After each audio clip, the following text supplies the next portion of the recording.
حضرت سیدہ سودا رضی اللہ تعالی عنہا. کیوں؟ اس لیے انہوں نے بھی بڑی مشکلات جو ہیں وہ برداشت کی ہیں دین اسلام کو قبول کرنے کے بعد. تاریخ ولادت 571 عیسوی، تاریخ وصال سپٹمبر 643 عیسوی، شوال 22 ہجری. آپ کو دنیا سے گئے ہوئے 2017 میں 1374 شمسی سال ہو چکے ہیں. آپ کی قبر انور موجودہ ملک سعودی عرب کے شہر مدینہ المنورہ کے قبرستان جنت البقیع کے اندر آپ کی قبر انور ہے. نام سے برکت حاصل کر لیں. ام المومنین، یہ حضور صلی اللہ علیہ وآلہ وسلم کی ازواج مطہرات جو آپ کے عقد میں فوت ہوئیں ان کا ٹائٹل ہے. اور یہ ٹائٹل امتیوں نے نہیں دیا، یہ ٹائٹل نبی نے خود نہیں دیا. اتنا مرتبہ ہے ان ازواج کا، ان عورتوں کا، کہ جنہوں نے حضور صلی اللہ علیہ وآلہ وسلم سے نسبت کو پختہ رکھا اور آپ کی اطاعت کی. اللہ تعالیٰ نے یہ ٹائٹل ان کو قرآن مجید میں عطا فرمایا. کتنا عورت کا مقام ہے. بس یہ ہے کہ اس کی نسبت کس کے ساتھ ہے. ان کی نسبت چونکہ سید الانبیاء کے ساتھ ہوئی اور نسبت کو توڑا نہیں، ام المومنین کا ٹائٹل جو ہے وہ انہیں دے دیا گیا. سورۃ الاحزاب آیت نمبر 6، النبی اولا بالمومنین من انفسہم وازواجہ امہاتہم. نبی مومنوں کی جانوں سے بھی ان کے زیادہ قریب ہے. یعنی جان ہمارے اتنے قریب نہیں ہے جتنے قریب محمد مصطفیٰ صلی اللہ علیہ وآلہ وسلم ہمارے ہیں. تو اب بھی آپ کہیں گے کہ نبی زندہ نہیں ہے، اب بھی آپ کہیں گے کہ نبی اپنی امتی سے باخبر نہیں ہے. تو بھائی جب حضور جان سے بھی زیادہ قریب ہیں تو اتنا قریب آدمی بھی آپ کے حالات سے باخبر نہیں ہے. میں اگر دوسرے کمرے میں بیٹھا ہوں یا اس شہر میں ہوں تو میں آپ کے حالات کو جانتا ہوں. میں اس شہر میں ہوں، فون کروں گا، کسی سے معلوم کر لوں گا کہ میں آپ کے شہر میں رہتا ہوں. بلکہ آج کل تو سوشل میڈیا ہے، آپ دنیا کے کسی کونے میں بھی ہیں، حال معلوم کر سکتے ہیں آپ. تو جو آج کے دور میں آدمی سوشل میڈیا کو یوز کرتا ہے، جو آج کے دور میں دوسرے کمرے میں بیٹھا ہو یا اس شہر میں ہو، وہ تو حالات جانے. اور نبی صلی اللہ علیہ وآلہ وسلم جن کے بارے میں اللہ تعالیٰ فرما رہا ہے النبی اولا بالمومنین من انفسہم، انفسہم، مومنوں کی جانیں اتنی قریب نہیں ہیں جتنا قریب محمد مصطفیٰ صلی اللہ علیہ وآلہ وسلم ہیں اپنے امتی کے قریب. تو جو قریب ہوں گے وہ زندہ بھی ہیں، جو قریب ہیں وہ باخبر بھی ہیں. اور پھر قربت کا فائدہ کیا اگر فائدہ ہی نہیں دیں ہمیں تو قریب تو بڑی چیزیں ہوتی ہیں. تو یہ اگر اللہ فرما رہا ہے تو اس کا مطلب ہے وہ فائدہ بھی دیتے ہیں. تو وہ ازواجہ امہاتہم، جو ان کی ازواج ہیں وہ مومنین کی ماں ہیں. تو یہ ام کا ٹائٹل جو ہے وہ دیا گیا. لیکن یہ بات یاد رکھیے گا، ماں کہا، والدہ نہیں کہا. تو سب لوگ یہ سماعت کر لیجئے، ماں میں، ام میں اور والدہ میں فرق ہوتا ہے. ام کسی کو بھی کہتے ہیں، نانی ام ہے، دادی ام ہے، ساس ام ہے، ٹیچر جو ہوتی ہے ہماری وہ ام ہے. لیکن والدہ نہیں ہے. والدہ وہی ہے کہ جس کے بطن سے تم نے جنم لیا ہے اسے والدہ کہتے ہیں. یہ فرق ذہن میں رہے. اسی طرح اب جو ہے، اب باپ، اب جو ہے ٹیچر اب ہے، سسر اب ہے، دادا اب ہے، چاچا اب ہے. لیکن والد نہیں ہے. والد وہی ہے کہ جو آپ کا سگا باپ ہے. کچھ فرق سمجھ میں آیا؟ تو قرآن مجید نے یہ کہا کہ نبی کی ازواج ام ہیں، یہ نہیں کہا کہ نبی کی ازواج والدہ ہیں. ام ہیں. نبی کی ازواج جو ہیں وہ ہماری حکمی مائیں ہیں، حقیقی مائیں نہیں ہیں. اب آپ کہیں گے کہ حکمی اور حقیقی میں فرق کیا ہوتا ہے؟ حکمی ماں یہ ہیں کہ ہم نے ان کا ادب اتنا ہی کرنا ہے، بلکہ اس سے بھی بڑھ کے کرنا ہے جتنا ہم اپنی ماں کا کرتے ہیں. ان کا حکم اتنا ہی ماننا ہے، بلکہ اس سے بڑھ کے ماننا ہے جتنا ہم اپنی ماں کا مانتے ہیں. اور اللہ تعالیٰ نے انہیں ماں کہا ہے، ہم ان کے ساتھ نکاح ہرگز نہیں کر سکتے. باقی رہ گیا کہ حقیقی ماں نہیں ہے وہ اس لیے کہہ رہا ہوں کہ حقیقی ماں کی بیٹی سے نکاح نہیں ہوتا. یہ حکمی ماں ہیں، ان کی بیٹیوں سے امتیوں کے نکاح ہوئے. مولا علی شیر خدا رضی اللہ تعالیٰ عنہ نے حضرت بی بی فاطمہ سے نکاح کیا. حضرت خدیجہ ماں لگتی ہیں، ان کی بیٹی ہے. حضرت ام کلثوم حضرت رقیہ سے شادی کی حضرت عثمان غنی رضی اللہ تعالیٰ عنہ نے. تو یہ حکمی ماں ہے، حقیقی ماں جو ہے وہ نہیں۔ ام المومنین کے ٹائٹل کی پہلی حقدار جو ہیں وہ بی بی خدیجۃ الکبریٰ رضی اللہ تعالی عنہا، میں ان کا بیان کر چکا ہوں، تذکرہ کر چکا ہوں، آپ سماعت ضرور کیجئے گا۔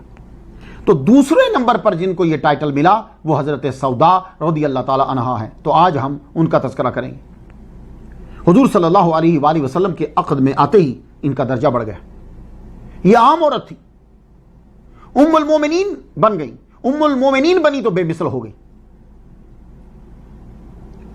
سماعت کیجئے گا، ام المومنین بنی تو بے مثل ہو گئی۔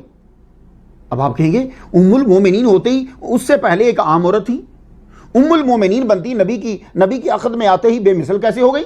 تو قرآن مجید کہہ رہا ہے، سورۃ الاحزاب آیت نمبر 32، یا نساء النبی لستن کاحد من النساء۔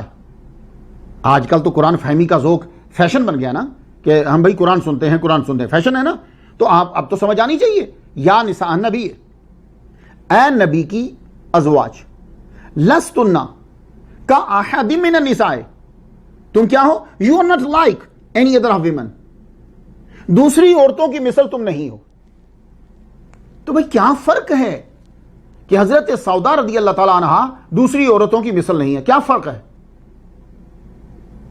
اگر بظاہر آپ دیکھیں جو پیمانہ آج کل ہے، آج کل کے جو سسٹم آف تبلیغ میں جو پیمانہ ہے، اس پیمانے کے حساب سے دیکھا جائے تو حضرت سودا رضی اللہ تعالی عنہا میں کیا اور دوسری عورتوں میں کیا فرق ہے؟ اس پیمانے کے حساب سے دیکھ، ہمارے پیمانے کے حساب سے نہیں۔ لیکن اللہ فرما رہا ہے کہ تم نہیں ہو دوسری جگہ۔ معلوم یہ ہوا کہ ام المومنین ہوتے ہی یہ عورتیں نبی کی ازواج بے مثل ہو گئی، ممتاز ہو گئی۔ تو مجھے پوچھنے کی جسارت دیجیے، اجازت دیجیے کہ جب ایک عورت جب انہوں نے نکاح کیا تو وہ بے مثل ہو گئیں، تو محمد مصطفیٰ صلی اللہ علیہ وآلہ وسلم جو سارے نبیوں کے سردار بن گئے، جو سارے نبیوں کے سردار ہیں، خود نبی ہیں، تو کیا وہ نبیوں کے سردار بننے کے بعد بھی ہم جیسے ہیں؟ یہ سوال جو ہے وہ ادھار رہے گا آپ کے اوپر، کہ ان کے ساتھ عقد میں آنے والی، ان کے ساتھ نسبت رکھنے والی ازواج جو ہیں وہ تو بے مثل بن گئی۔ حضرت سودا تو بے مثل ہو گئی، تو سید الانبیاء کا مقام کیا ہے؟ وہ کیا ابھی تک ہمارے مثل ہی ہیں؟ دوسری عورت جو ام المومنین نہیں ہے، دوسری عورت جو ہے اپنے خامد کے وصال کے بعد عدت جب گزار لے گی 4 مہینے 10 دن، تو وہ دوسرے بندے سے نکاح کر سکتی ہے۔ لیکن حضور صلی اللہ علیہ وآلہ وسلم کی زوجہ محترمہ یہ نکاح نہیں کر سکتی۔ تو اب اس سے کیا مراد ہے؟ یہی ہو سکتا ہے کہ حضور صلی اللہ علیہ وآلہ وسلم زندہ ہیں، ورنہ قرآن مجید کی آیت آپ لگائیے۔ پھر اگر حضور آپ جیسے ہیں تو پھر یہاں یہ آیت لگا دیجئے۔ نہیں، حضور زندہ ہیں اور آپ کی ازواج دوسری عورتوں جیسی نہیں ہیں۔ امہات المومنین اتنی عظیم عورتیں ہیں کہ ان کی تربیت کے لیے اللہ تعالیٰ نے خاص طور پر سورۃ الاحزاب میں احکامات اتارے۔ آپ لوگ جب ملٹری میں جاتے ہیں، آپ لوگ جب کسی خاص پارٹی کو جوائن کرتے ہو، تو آپ کی خاص ٹریننگ دی جاتی ہے، آپ کو تربیت دی جاتی ہے۔ اب جا کے پڑھتے وہ پھر آپ کو بتاتے ہیں کہ آپ نے آگے لوگوں کو کیا بتانا ہے۔ انہیں ٹریننگ دی جاتی ہے جھوٹ کیسے بولنا ہے، انہیں ٹریننگ دی جاتی ہے کہ کس بات کو کس طرح کرنا ہے، ٹریننگ دی جاتی ہے نا۔ تو معلوم یہ ہوا کہ وہ جو عام پبلک پھر رہی ہے وہ اور ہے، اور جن کو تم ٹریننگ دے رہے ہو یہ تمہارے نزدیک اور ہیں۔ تو بھائی یہ میں بلا تشبیہ مثالیں دیتا ہوں۔ تو ذرا سوچو، جو عورتیں محمد مصطفیٰ صلی اللہ علیہ وآلہ وسلم کی زوجہ بن گئی، ازواج بن گئی، اب ان کے لیے خاص تربیت، خاص ٹریننگ اللہ تعالیٰ کی جانب سے سورۃ الاحزاب کے اندر ہے۔ سورۃ الاحزاب پڑھیے تاکہ آپ کو معلوم ہو کہ نبی کتنے بلند مرتبے پر فائز ہیں کہ ان کے ساتھ جو لگ جاتے ہیں ان کے احکامات بھی چینج ہو جاتے ہیں۔ اب ذرا سن لیجیے، اللہ تعالیٰ نے امہات المومنین سے خاص طور پہ فرمایا اگر تمہاری آرزو اللہ اور اس کا رسول اور دار آخرت ہے تو فإن اللہ عد للمحسنات منکن اجرا عظیما۔ سورہ احزاب آیت نمبر 29. تو پھر کیا ہے تمہارے لیے؟ اللہ تعالیٰ نے تیار کر رکھا ہے اجر عظیم محسنات کے لیے. پتہ یہ چلا کہ اللہ اور اس کے رسول کی آرزو کرنا اور دار آخرت کی آرزو کرنا یہ آپ کو عورتوں کو محسنات میں شامل کر دے گا. سبحان اللہ. یہ میری بہنیں آپ سنتی جائیں, یہ نہیں ہے کہ میں ایک الگ سے لائن بناؤں, نہیں, یہ اس سٹوری کے اندر ہی آپ کے لیے اسباق ہوتے ہیں.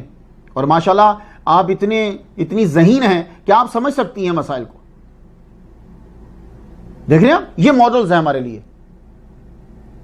تو محسنات جو ہے, آپ آرزو کریں اللہ کی, آپ آرزو کریں رسول کی, آپ آرزو کریں دار آخرت کی, تو محسنات میں شامل.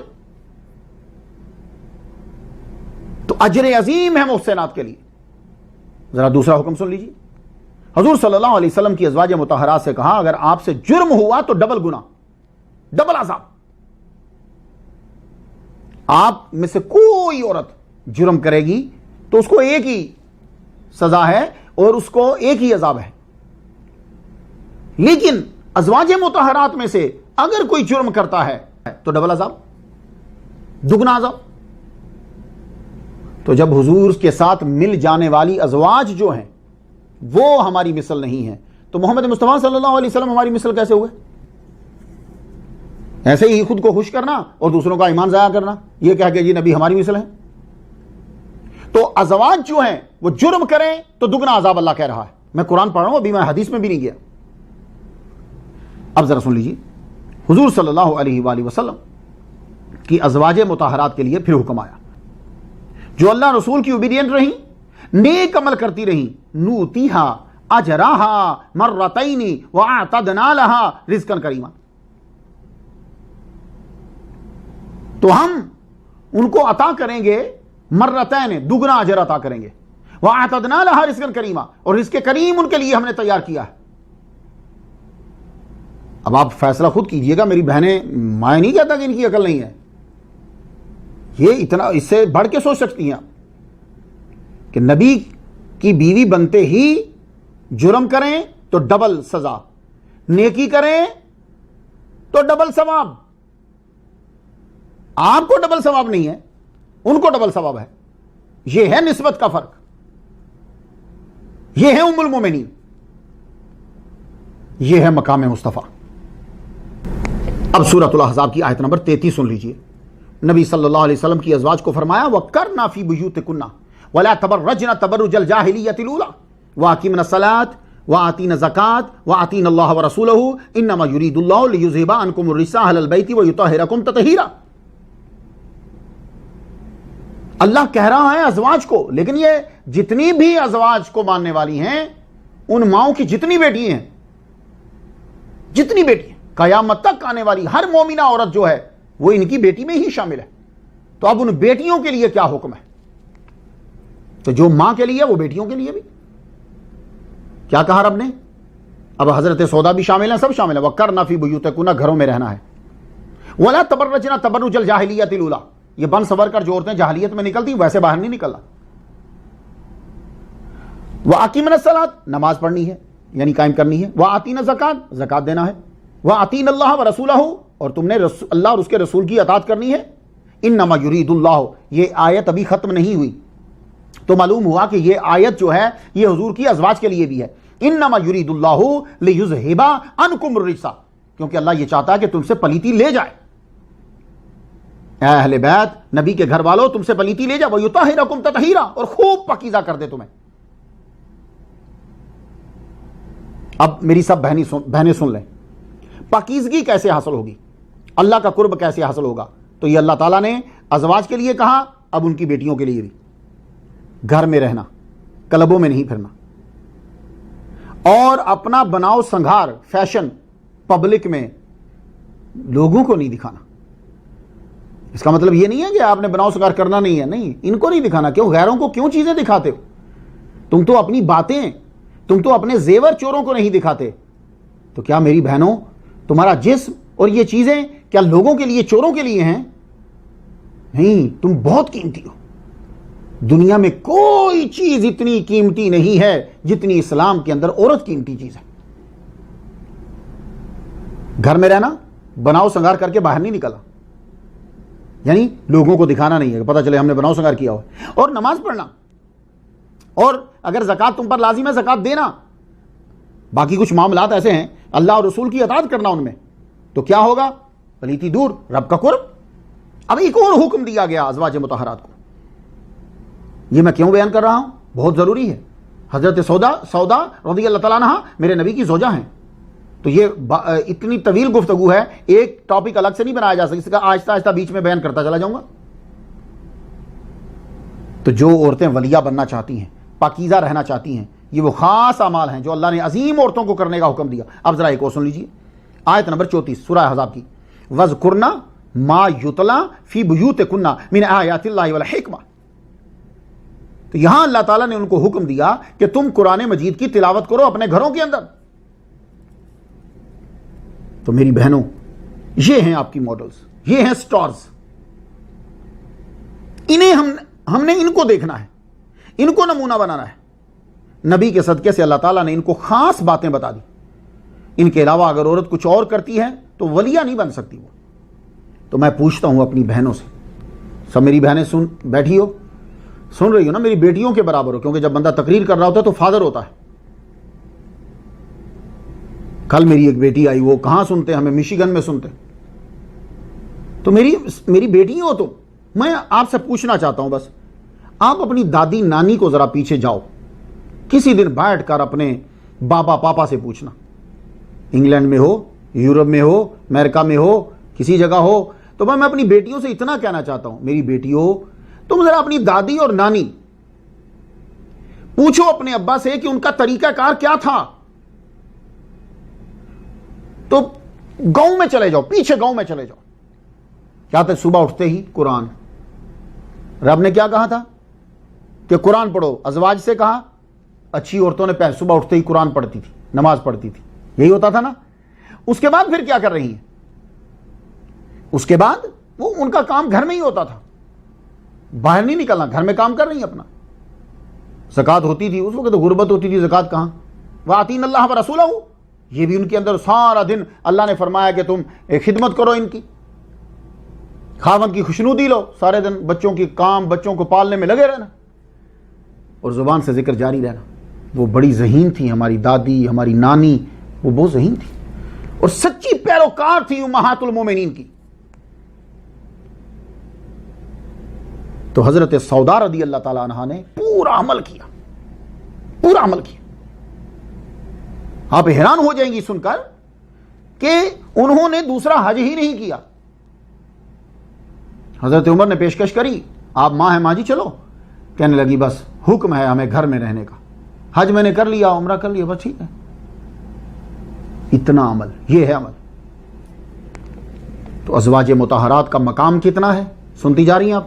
یہ سب چیزیں آپ کے لیے بھی ہیں، مقام اتنا ہے۔ جلاء الافہام کتاب کا نام ہے، بڑی ٹاپ کی کتاب ہے۔ حدیث نمبر 4، حضور صلی اللہ علیہ وآلہ وسلم نے کہا، کہو، یہ بخاری شریف میں بھی یہ ہے، حدیث نمبر 3369 ہے یہ، اللہم صلی علی سیدنا محمد، یہ سیدنا میں پڑھتا ہوں، میرے ابا طالب حسین شاہ رحمۃ اللہ علیہ کہتے تھے کہ سیدنا پڑھا کرو، اللہم صلی علی سیدنا محمد وازواجہ وذریاتہ کما صلیت علی آل سیدنا ابراہیم وبارک علی سیدنا محمد وازواجہ وذریاتہ کما بارکت علی سیدنا ابراہیم انک حمید مجید۔ نماز میں یہ درود پڑھتے ہیں نا آپ، اللہم صلی علی سیدنا محمد وعلی آل سیدنا محمد کما صلیت علی ابراہیم وعلی آل ابراہیم انک حمید مجید پڑھتے ہیں نا۔ تو ایک روایت اور بھی ہے، حضور صلی اللہ علیہ وآلہ وسلم سے آ کے پوچھا گیا، یا رسول اللہ، اللہ فرماتا ہے ان اللہ وملائکتہ یصلون علی النبی یا ایھا الذین آمنوا صلوا علیہ وسلموا تسلیما، اے ایمان والو نبی پر درود بھیجو اور سلام بھیجو۔ سلام بھیجنا تو سلام کی تو سمجھ آ گئی ہمیں، السلام علیکم ایھا النبی، وہ تو سمجھ آ گئی یا رسول اللہ، یہ صلات کیسے؟ تو صلات کی آگے جو ہیں وہ پھر آگے مختلف احادیث ہیں۔ تو ایک حدیث یہ ہے کہ آپ نے فرمایا کہو، میں نے بخاری شریف کا حوالہ دی، کہو، تو اس کہو میں جو اللہم صلی علی ہے، اس کے اندر ایک جو ہے روایت وہ یہ ہے کہ اللہم صلی علی سیدنا محمد وازواجہ وذریاتہ، ازواج کا ذکر آتا ہے، اتنا مرتبہ ہے۔ تو اب ازواج میں حضرت سودا رضی اللہ تعالیٰ عنہا آئیں کہ نہیں آئیں؟ تو گویا کہ یہ حدیث پر جو عمل کر رہا ہے وہ حضرت سودا رضی اللہ تعالیٰ عنہا پر بھی نبی کے صدقے سے صلاۃ جو ہے وہ پڑھ رہا ہے. حضرت سودا رضی اللہ تعالیٰ عنہا جنت میں محمد مصطفیٰ صلی اللہ علیہ وآلہ وسلم کے ساتھ میوے کھائیں گی. تمام ازواج جنت میں حضور صلی اللہ علیہ وآلہ وسلم کے ساتھ ہوں گی, آپ کے ساتھ ہی میوہ کھائیں گی. اس بات کو مجدد الفسانی رحمۃ اللہ علیہ نے بیان کیا, مکتوبات شریف 50 دفتر 2. ام المومنین کا ٹائٹل ملا تو احکامات بھی سخت ہو گئے. ام المومنین مومنوں کی ماں, یہ میں نے پہلے جو ان کے نام کا حصہ ہی ہے ام المومنین, ام المومنین, تو ام المومنین سمجھ گئے, مومنوں کی ماں. تو جب یہ ٹائٹل ملتا ہے تو پھر احکامات بھی سخت ہو جاتے ہیں. سودا, سین, واو, دال اور تا, گول تا جو سٹاپ پہ ہاں بن جاتی. سعود کی مؤنث ہے سودا. اس کا معنی زمین کا وہ ٹکڑا جس میں پتھر ہوتے ہیں. تو سعود کا معنی اگر آپ جائیں گے سین, واو, دال, تو اس کے اندر آپ کو عظمت بھی ملے گی, اس میں بزرگی بھی ملے گی, اس میں شرافت بھی ملے گی, یہ سب شامل ہیں اس کے اندر. تو یہاں میں ایک عرض کرنا چاہوں گا, سودا ام المومنین کا جو نام ہے اس کا جو پروننسیشن ہے وہ سودا ہے. یہ ہاں اکثر ہمارے پاکستانیوں سے چھوٹ جاتی ہے. جیسے آپ لوگ نماز پڑھتے ہیں نا, سمی اللہ لمن حمیدہ, وہ حمیدہ بول جاتے ہیں, حمیدہ نہیں ہے, وہ حمیدہ ہے. یاد رکھیے گا, اصل میں یہ ہے کہ سمی اللہ لمن حمیدہ ہو. تو جب ہو پہ سٹاپ کریں گے تو ہو نہیں پڑھیں گے, وہ ہا ساکن ہو جاتی ہے. تو سمی اللہ لمن حمیدہ. تو کافی ساری مسٹیکس جو ہیں وہ, لیکن میں ان کو اگر معنی نہ چینج ہوتا ہو تو اگلا سمجھ جاتا ہو تو میں اس کو مسٹیک نہیں کہتا. اگر گفتگو میں ہو, عبادت میں تو غلطی ہے. سودا, تو اگر آپ نے اس کو سودا پڑھا تو اس کا معنی چینج ہو جائے گا. سودا جو ہے اس کا معنی کالا ہوتا ہے.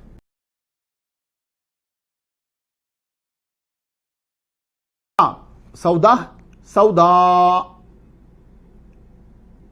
اس کے آخر میں تا آتی ہے, اور دوسرا سودا جس کا معنی کالا ہوتا ہے اس کے آخر میں الف اور حمزہ ہے.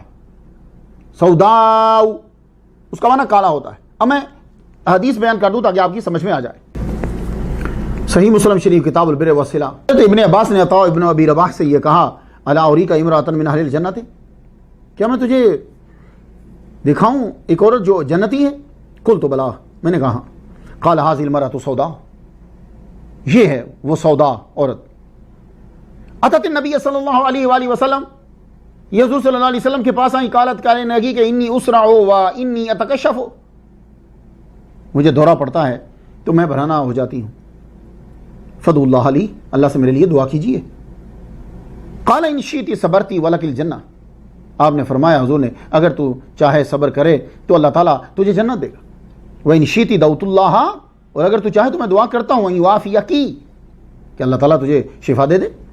قالت, کہنے لگی اصبر یا رسول اللہ, میں صبر کرتی ہوں بس, لیکن آپ اتنا دعا کر دیجئے. فَدْعُوا اللَّهَ, یہ دعا کر دیجئے کہ اللہ تکشف, سطر جو ہے وہ میرا ننگا نہ ہو. فَدَعَا لَهَا, فدعا لہا, تو حضور صلی اللہ علیہ وآلہ وسلم نے ان کے لیے دعا کی. میرے والد گرامی طالب حسین شاہ رحمۃ اللہ علیہ, وہ فرمایا کرتے کہ دورہ پڑتا تو تھا مگر سطر نہیں ہٹتا. ہو سکتا ہے کہ اللہ تعالیٰ نے کسی فرشتے کو مقرر کر دیا ہو کہ جب بھی وہ اس دورے میں مبتلا ہوتی تو فرشتہ جو ہے وہ سطر کی حفاظت فرماتا. اللہ اکبر جل شانہ, میرے نبی کی دعا کا اثر. تو یہ سوداؤ. ایک اور سوداؤ جن کی ملاقات حضرت سودا رضی اللہ تعالیٰ عنہا سے ہوئی, یہ بخاری شریف میں آتا ہے. بخاری شریف کتاب الصلاۃ کے اندر جو ہے یہ حدیث آپ کو مل جائے گی. ایک وہاں بیان کیا گیا ولیدہ, سوداؤ. تو یہ ولیدہ عام طور پر جو عمر رسیدہ لونڈی ہو جاتی تھی آزاد, اسے ولیدہ بول دیتے تھے. تو ولیدہ سودا نام کی جو لونڈی ہیں, ان کی ازواج مطہرات سے ملاقات ہوئی ہے. حضرت عائشہ رضی اللہ تعالیٰ عنہا کے پاس آ جاتی تھی, ان کے ساتھ ہی ان کا گھر تھا، حضرت سودا کے پاس بھی آ جاتی تھی، بیٹھتی تھی، گفتگو کرتی تھی. لیکن یہ گفتگو کے دوران ایک شعر ضرور پڑھتی تھی، وَيَوْمُ الْوِحَاشِ مِنْ عَجِيبِ رَبِّنَا أَلَا إِنَّهُ مِنْ بَلْدَةِ الْكُفْرِ أَنْجَانِي. اسے بار بار پڑھتی تھی. حضرت عائشہ صدیقہ رضی اللہ تعالیٰ عنہ کے پاس بیٹھنا تو پڑھنا، حضرت سودا کے پاس جانا تو پڑھنا. تو ایک دن حضرت عائشہ صدیقہ رضی اللہ تعالیٰ عنہ نے پوچھ لیا، یہ آپ کیا پڑھتی رہتی ہیں ہر وقت، یہ کیوں پڑھتی ہیں؟ الوشاہی من عجیب ربنا الا انہ من بلدۃ الکفر انجانی، یہ کیوں پڑھتی ہیں آپ؟ تو انہوں نے پھر سٹوری سنا دی. کہنے لگی میں آپ کو سناتی ہوں، فلاں قبیلے کی میں لونڈی تھی، بوڑھی ہو گئی، مجھے آزاد کر دیا انہوں نے، تو میں ان کے ساتھ ہی رہنے لگی. تو جو میرا آقا تھا، مالک تھا، بڑا امیر تھا، تو ایک دن اس کی بیٹی جو ہے وہ میرے ساتھ چل پڑی، کوئی کام ہوگا. تو اس نے جو سکارف ہے نا، وہ چھوٹا سا دوپٹہ سا ٹائپ کا ہوتا، وہ سر کے اوپر چمڑے کا لیدر کا بنا ہوا تھا، وہ لیا. اس کے ساتھ ہیرے جڑے ہوئے تھے، قیمتی سٹون تھے. اب وہ میرے ساتھ جا رہی ہے، میں نے کوئی خاص دھیان نہیں دیا. جب آدمی عمر رسیدہ ہو جاتا ہے تو پھر چند چیزوں پہ ہی دھیان رہتا ہے. اب نامعلوم کہ چیل اس کے سر سے اچک کے لے گئی، لیدر تھا نا، تو اس نے سمجھا شاید گوشت کا ٹکڑا ہے، یا یہ بچوں کے ساتھ کھیلنے لگی تو وہاں کہیں رکھا تو چیل اٹھا کے لے گئی. اور جب وہ سکارف مل نہیں رہا تو گھر والے تو پریشان ہو گئے. انہوں نے وہ الزام میرے سر دھر دیا. جب وہ الزام میرے سر دھر دیا، میں پریشان، میری تلاشی شروع ہو گئی، اور اتنی بدتمیزی سے اور بے شرمی سے میری تلاشی لی کہ میری آنکھوں سے آنسو آ گئے. میں رو پڑی کہ اتنی بوڑھی اور پبلک میں یہ میرے ساتھ یہ بدتمیزی کر رہے ہیں. لیکن ہوا کیا کہ وہ جو چیل اٹھا کر لے گئی تھی، اسی نے آ کر عین اس مجمع کے اندر اسے پھینک دیا. جب پھینکا وہ گرا نیچے، تو میں نے کہا یہ ہے جس کی خاطر تم میری تذلیل کر رہے تھے. تو وہ چمڑے کا سکارف جو ہے وہ لے کے چلے گئے. میں فوراً پھر حضور صلی اللہ علیہ وآلہ وسلم کے پاس آئی. مسجد میں آ کر میں نے اسلام قبول کر لیا. میں غریب تھی، میرا کوئی آگے پیچھے کوئی تھا نہیں، اور بوڑھی تھی میں. حضور صلی اللہ علیہ وآلہ وسلم نے ایک چھوٹا سا خیمہ مسجد کے پاس ہی لگانے کی اجازت دے دی. تو میں وہاں رہتی تو مجھے میری عزت اللہ تعالیٰ نے بچا لی ہے، تو اس لیے میں یہ پڑھتی ہوں، یوم الوشاخ من عجیب ربنا.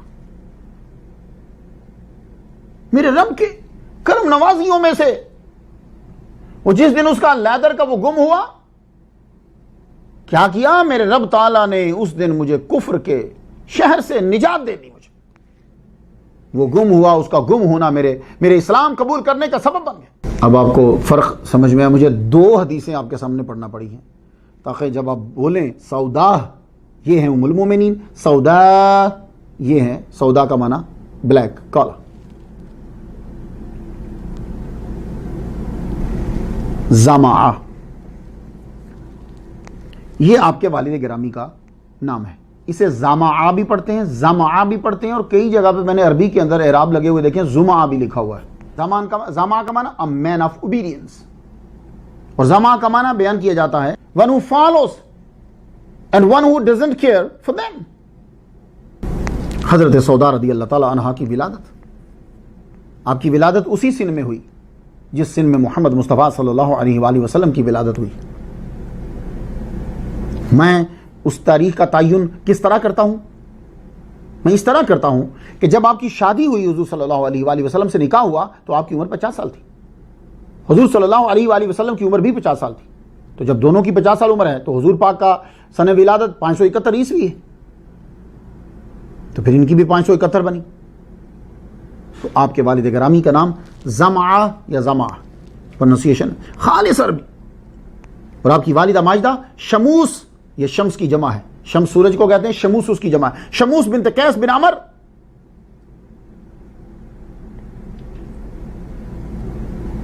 آپ کا قد مبارک بڑا لمبا، اور آپ کے کلر میں ملاحت زیادہ تھی، گہرا گندمی رنگ.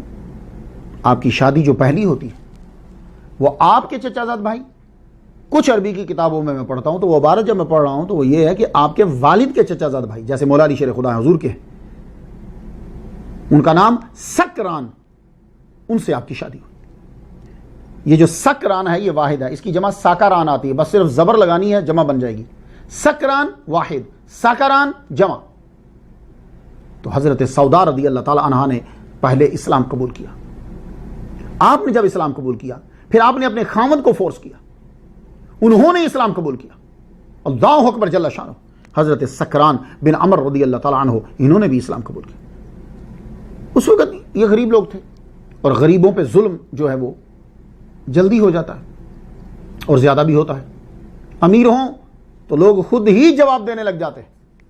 آپ اگر غریب ہیں، آپ کسی رشتہ دار کے گھر نہ جائیں تو دیکھیں پھر آپ کے ساتھ ہوتی کیا ہے، اور اگر آپ امیر ہیں، ملینر ہیں، تو پھر وہ آدمی خود ہی جواب دے دے گا، آپ کو جواب دینے کی بھی ضرورت نہیں، آپ کیوں نہیں آئے، وہ خود ہی یار بزی ہوں گے، بڑے بزی آدمی ہیں، کوئی پرابلم پڑ گئی ہوگی۔ تو اگر آپ غریب ہیں تو یہ دونوں چیزیں آپ کے لیے وجہ بن ہی نہیں سکتی، آپ کو ہر صورت میں وہاں پہنچنا ہے۔ تو بہت ہی ظلم ان پر ڈھایا گیا۔ تو جب ظلم ہونے لگا تو حضور صلی اللہ علیہ وآلہ وسلم کی طرف سے ان لوگوں کو جو مسلمان تھے، غریب بیچارے، مظلوم بیچارے، ان کو حبشہ کی طرف ہجرت کی اجازت دے دی گئی۔ تو یہ اصل پروننسیشن حبشہ ہے، لیکن ہم پاکستان کے لوگ جو ہیں حبشہ پڑھ دیتے، حبشہ۔ میں ان کو غلط نہیں کہتا۔ کیوں نہیں غلط کہتا؟ اس لیے کہ جب ایک لفظ ٹریول کرتا ہوا دوسری زبان میں آتا ہے تو اس میں تبدیلی آ جاتی ہے۔ تو اگر عبادت نہیں ہے تو پھر کوئی فرق نہیں پڑتا، اور اگلا سمجھ جائے، وہ تو فرق کئی لفظوں میں پڑے۔ اب جیسے میں آپ کو مثال دیتا ہوں، میں یہاں اکثر امریکہ میں خبریں سنتا ہوں، نیوز سنتا ہوں، تو وہ اسلام کو اسلام بولتے اور ہم مسلمان کو مسلم بولتے، اور آپ یہ جانتے ہی ہو کہ ظلم کا معنی کیا ہوتا ہے، تو انہوں نے اسلام مسلم۔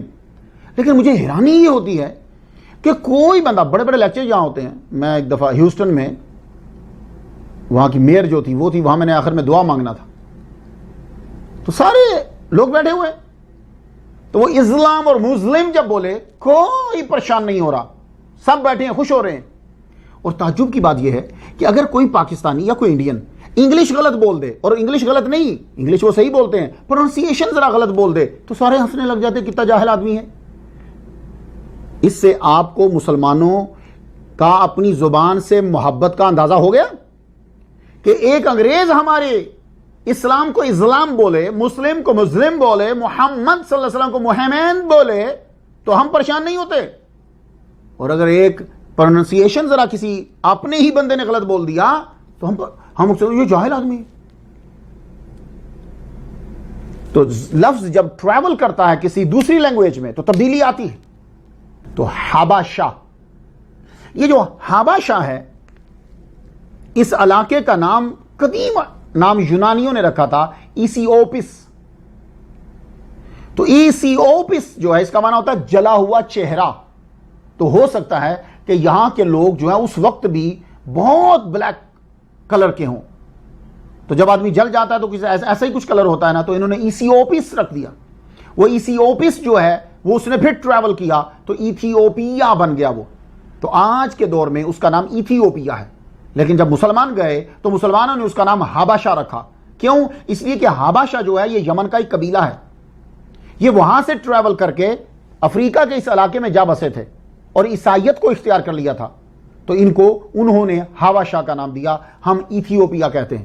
کبھی آپ کو موقع ملا تو ضرور جائیے گا، وہاں نجاشی بادشاہ کی قبر بھی ہے اور نجاشی بادشاہ کی جو ہے وہ ساتھ میں مسجد بھی ہے، لیکن بہت اس کی زبوحالی ہے، بڑی پرانی ہے۔ اب معلوم نہیں کہ کوئی مسلمان ملک ہیلپ نہیں کر رہا یا وہ ہیلپ لینا نہیں چاہتے، اب ضرور جائیے گا، آپ کو وہ پرانی تاریخ جو ہے وہ یاد آئے گی۔ تو حبشہ کے اندر حضور صلی اللہ علیہ وآلہ وسلم نے ہجرت کا حکم دے دیا۔ تو حبشہ کی طرف 2 ہجرتیں ہوئی ہیں، یعنی 2 بار ہجرت ہوئی ہے۔ پہلی ہجرت جو ہوئی ہے وہ رجب کے مہینہ اور نبوت کے 5ویں سال، یعنی جب نبوت ملی تو آگے 5 سال۔ اس سے پہلے گروپ میں، اس پہلے گروپ کے اندر 11 بندے اور 4 عورتیں تھیں۔ ایک تو آگے پیچھے ہو سکتا ہے، بھائی دیکھیے ہر ایک آدمی کے پاس، کسی کے پاس 20-40 کتابیں ہیں، تو ہو سکتا ہے کسی کتاب نے لکھ دیا ہو، تو میں اپنی تحقیق پیش کرتا ہوں۔ 11 بندے اور 4 عورتیں، اس گروپ کے لیڈر خولہ بنت حکیم کے خامد حضرت عثمان بن مظعون رضی اللہ تعالیٰ عنہ تھے۔ اب کسی نے وہاں افواہ پھیلا دی، بھائی وہ تو جتنے مشرکین و کفار ہیں وہ تو سارے کے سارے مسلمان ہو گئے ہیں، حضور صلی اللہ علیہ وآلہ وسلم کو ماننے لگے، تو انہوں نے ظلم تو بالکل چھوڑ دیا ہے۔ یہ سارے وہاں سے آئے، جب آئے تو پتہ چلا افواہ تھی۔ اب پھر دوبارہ دوسری بار پھر ہجرت ہوتی ہے۔ اب کی بار جو ہجرت ہوئی اس میں 82 مسلمانوں کی جماعت تھی، جن میں 19 عورتیں تھیں، ایک تو آگے زیادہ بھی ہو سکتی۔ یہ 6 نبوت میں ہوئی، یعنی 617 عیسوی میں یہ ہجرت۔ اس ہجرت میں یہ جو دوسری بار گروپ گیا تھا اس میں حضرت سودا رضی اللہ تعالیٰ عنہا بھی تھی، اور آپ کے خامد حضرت سکران رضی اللہ تعالیٰ عنہ یہ بھی اس کے اندر شامل تھے۔ اللہ اکبر جل شانہ۔ انہوں نے اسلام کی خاطر حضرت سودا نے اپنے خامد کے ساتھ جو ہے وہ ہجرت کی۔ تو اس گروپ کے لیڈر کون تھے؟ حضرت جعفر طیار رضی اللہ تعالیٰ عنہ۔ میں نے ان کے قبر انور کی روزہ اطہر کی جارڈن جا کر زیارت کی ہے، عجیب روحانیت، آپ بھی موقع ملے تو ضرور جائیے۔ ایتھیوپیا میں حضرت جعفر طیار رضی اللہ تعالیٰ عنہ کی تقریر کی برکت ہے۔ ایتھیوپیا میں، ایتھیوپس کے اندر، حبشہ کے اندر مسلمانوں کے ان قدموں کی برکت ہے کہ آج بھی آپ کو وہاں 33.9% مسلمان آپ کو ملیں گے، آج بھی مسلمان آج بھی ہیں۔ تو حبشہ میں حضرت سودا رضی اللہ تعالیٰ عنہ نے 2 خواب دیکھے۔ طبقات ابن سعد نے اسے بیان کیا ہے، جلد 8ویں ہے، صفحہ 270 ہے۔ حضرت سودا رضی اللہ تعالیٰ عنہ نے پہلا جو خواب حبشہ میں دیکھا وہ یہ ہے، آپ خواب دیکھ لیجیے کہ حضور صلی اللہ علیہ وآلہ وسلم تشریف لائے ہیں۔ حضور تشریف لائے، جس نے حضور کو خواب میں دیکھا اس نے حضور ہی کو دیکھا، کیونکہ شیطان میں یہ جرت اور پاور نہیں ہے کہ وہ حضور کی مثل بن سکے۔ فَإِنَّ الشَّيْطَانَ لَا يَتَمَثَّلُ بِي، حضور نے فرمایا شیطان میری مثل نہیں بن سکتا۔ جس نے مجھے دیکھا، من رانی فقد رأى الحق، جس نے مجھے دیکھا اس نے مجھے کو دیکھا، مجھے ہی کو دیکھا۔ تو شیطان میں یہ پاور نہیں، حالانکہ شیطان ہر ایک کی شکل بنا سکتا ہے، ایون رب بن کر بھی آ جاتا ہے، لیکن پر محمد مصطفیٰ بن کر نہیں آئے گا۔ تو کتنی پاور ہے اس بندے میں جو یہ کہے کہ میں نبی کی مثل ہوں۔ شیطان سے بڑھ کر پاور ہوئی نا اس کے اندر، کیونکہ شیطان تو ہر شکل بدل سکتا ہے، ہر شکل چینج کر سکتا ہے، کچھ بھی بن سکتا ہے، جانور بن سکتا ہے، پرندہ بن سکتا ہے، ہر شے بن سکتا ہے۔ عبد القادر گیلانی رحمۃ اللہ علیہ کے سامنے وہ خدا بن کر ابھی آ گیا، لیکن حضور نے فرمایا فَإِنَّ الشَّيْطَانَ لَا يَتَمَثَّلُ بِي، شیطان میری مثل نہیں بن سکتا۔ تو اس لیے جتنے بھی 15ویں صدی کے روحانی مجدد اعلیٰ حضرت عظیم البرکت شام رضا خان بریلوی رحمۃ اللہ علیہ کے ماننے والے ہیں، وہ یہ یقین رکھتے ہیں کہ حضور پاک کی مثل ہم میں سے کوئی نہیں ہے۔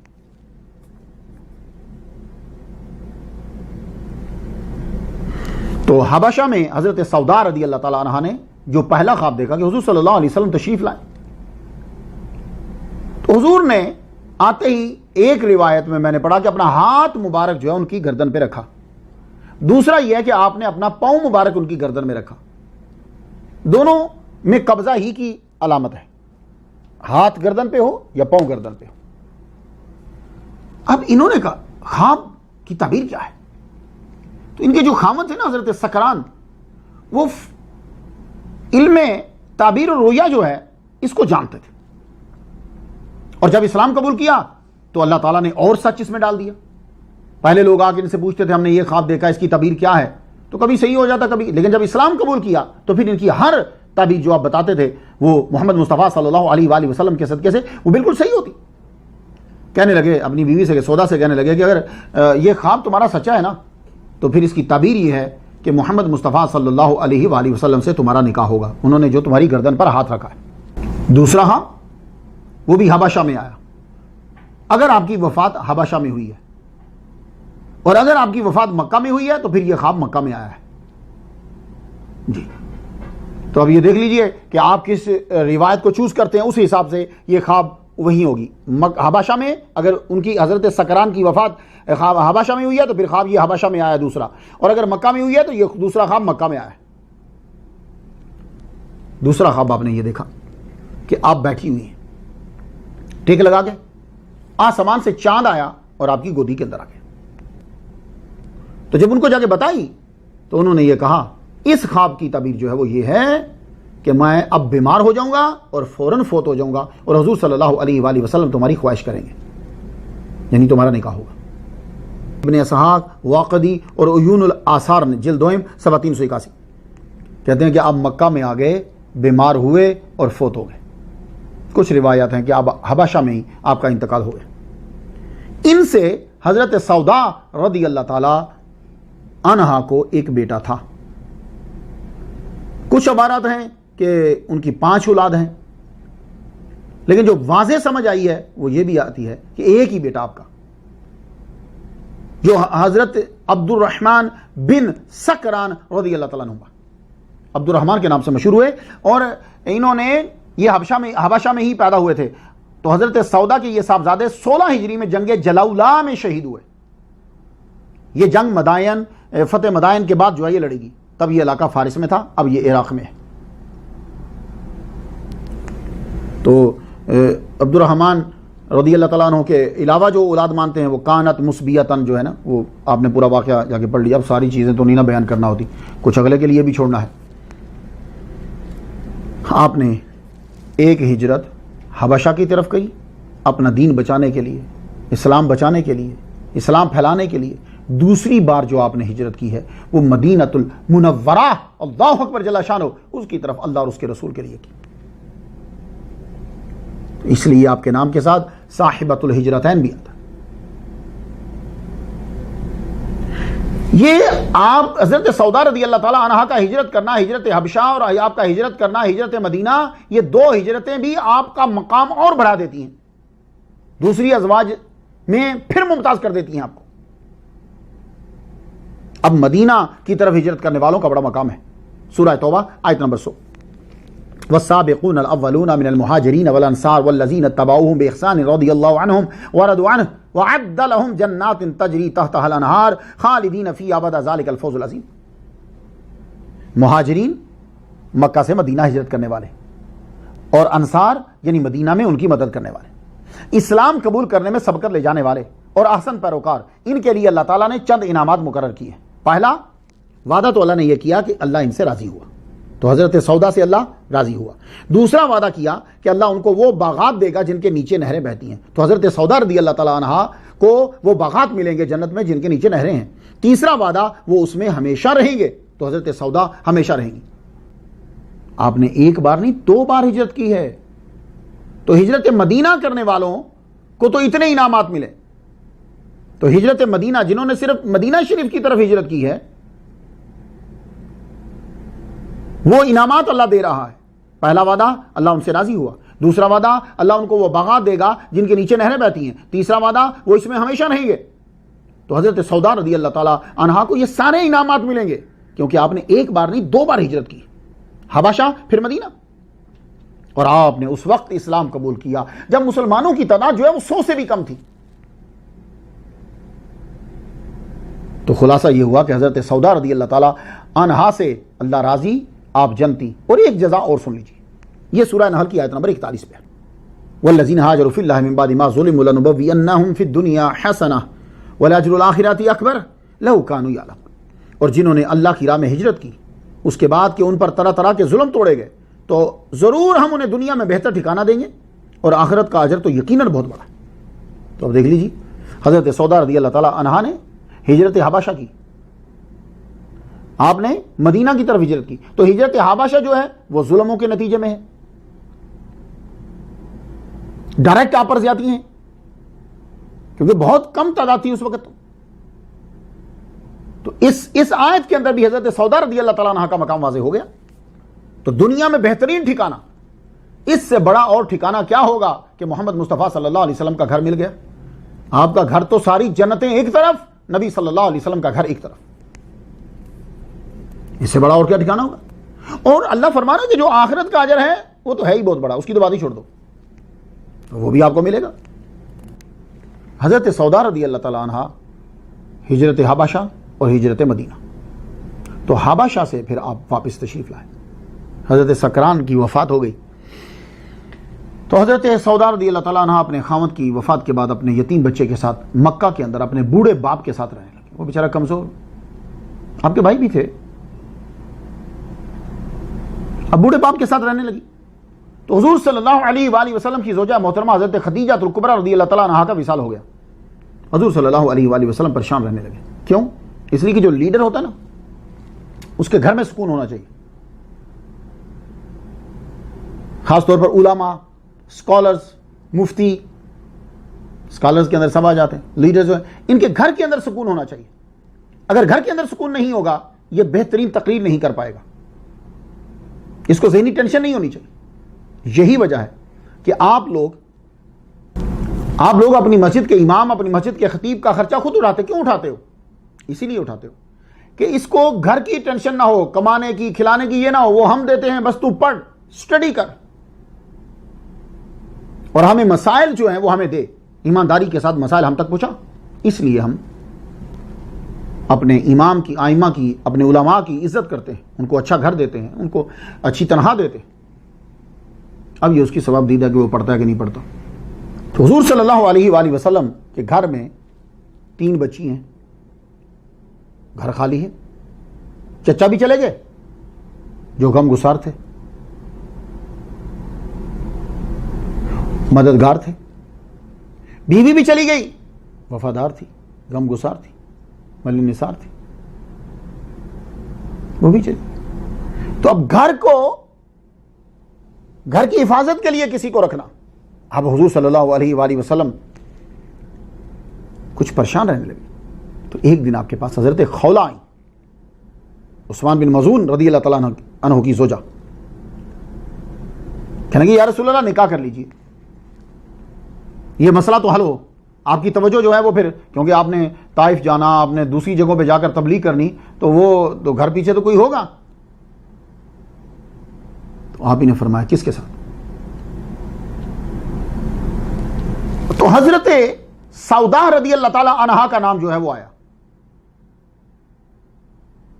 اب حضور انکار بھی کر سکتے تھے.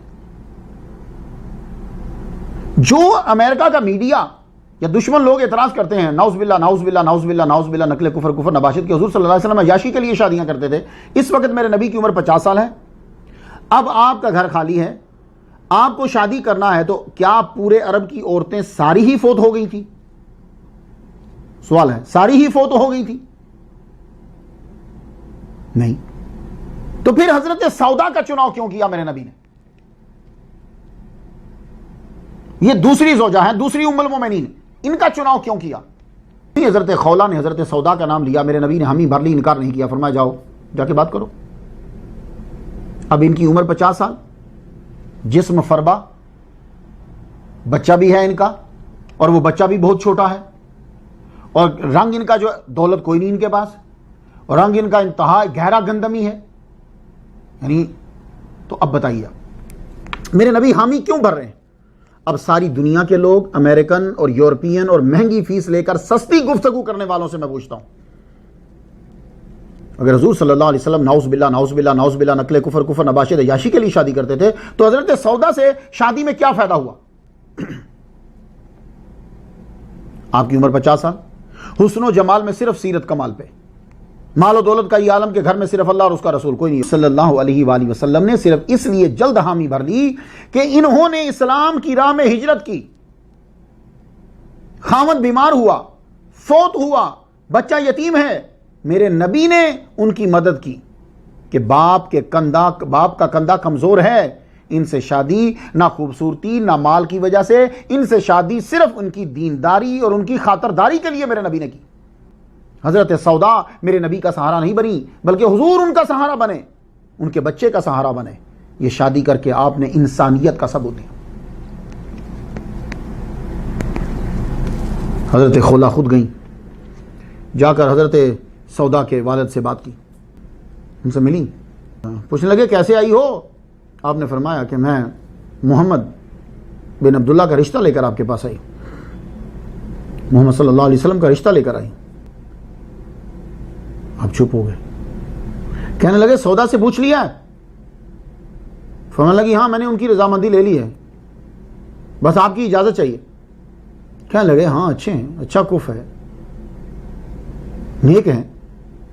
یہ حضرت سودا کے والد گرامی کہہ رہے ہیں ٹھیک ہے بلا لو انہیں، میرے گھر آ جائیں. دن مقرر ہو گیا، حضور صلی اللہ علیہ وآلہ وسلم ان کے گھر تشریف لائے.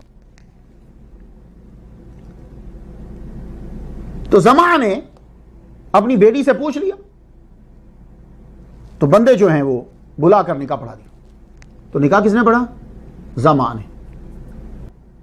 نکاح جب ہو گیا تو حضرت سودا کے بھائی کو معلوم ہوا, نام ان کا عبداللہ آباد میں ہوا, حضرت سودا کے بھائی کو معلوم ہوا, وہ کہیں تجارت میں گئے ہوئے تھے دور, کہ سودا کا نکاح محمد رسول اللہ صلی اللہ علیہ وسلم سے ہو گیا. انہوں نے اس واقعے کو بڑا عجیب سمجھا کہ ایسا کیوں کر دیا, کیونکہ سب لوگ حضور سے نفرت کرتے تھے, سر پر مٹی ڈال دی. لیکن جب انہوں نے اسلام قبول کیا تو اس واقعے پہ بڑے نادم ہوئے, پھر استغفار کرتے رہتے تھے کہ مجھ سے غلطی ہوگی, مجھ سے غلطی ہوگی.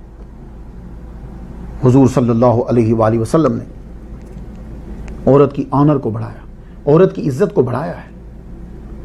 آپ کا نکاح ہوا, آپ نے 400 درہم حق مہر جو ہے وہ مقرر کیا. آپ جانتے ہیں کہ آج 2017 میں 400 درہم کتنے بنتے ہیں؟ اگر ایک درہم 3.5 ماشے کا ہے تو پھر 1400 ماشے کے قریب بنتے ہیں. 12 ماشے کا 1 تولہ ہوتا ہے, تقریباً 116 تو بن گئے, تھوڑے سے زائد ہوں گے. تو 116 تولے چاندی, اور یہ تقریباً آج کے دور میں 1 لاکھ روپے کے قریب بنتا ہے. 92,000 اور کچھ پوری لگاؤ, لاکھ کے قریب بنا, کیونکہ چاندی 800 روپے تولہ ہے 2017 میں.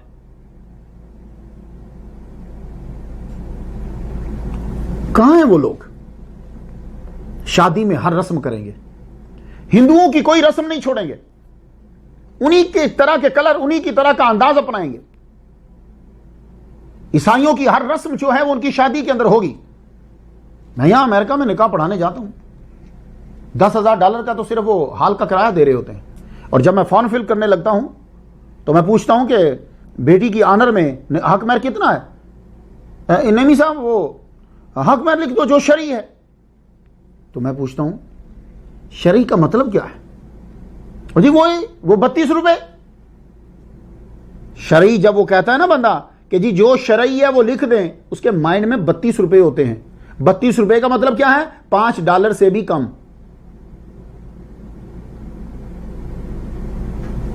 بات کو سمجھ میں نہیں آپ کے کہ یعنی پوری شادی کے اندر شروع سے لے کے اینڈ تک کوئی اسلامی کام مجھے نظر نہیں آ رہا ہوتا. اگر کہیں اسلام نظر آئے گا تو جب عورت کی آنر کا وقت آئے گا, اس کو حق مہر دینا ہے, تو کہیں گے جی جو شرعی جو اسلام مقرر کرتا ہے. تو سب غور سے سن لو, محمد مصطفیٰ صلی اللہ علیہ وآلہ وسلم نے حضرت سودا رضی اللہ تعالی عنہا کا حق مہر 400 درہم دیا.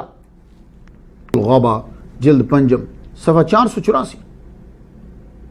نکاح رمضان المبارک میں ہوا. اللہ اکبر جل شانہ. نکاح رمضان المبارک میں ہوا. نبوت کا 10واں سال تھا. نکاح کے بعد حضرت سودا رضی اللہ تعالی عنہا والد کے گھر سے حضور صلی اللہ علیہ وآلہ وسلم کے گھر آئیں, جو حضرت بی بی خدیجہ کا اصل میں گھر تھا. ٹھیک ہے, تو حضرت سودا کو ازواج میں سے یہ اعزاز حاصل ہے کہ آپ حضرت خدیجہ کے مکان میں 3 سال رہیں. باقی سب ازواج مدینہ میں رہیں, ان کا اپنا اپنا گھر تھا. یہ حضرت بی بی خدیجہ الکبریٰ کے گھر میں رہیں 3 سال.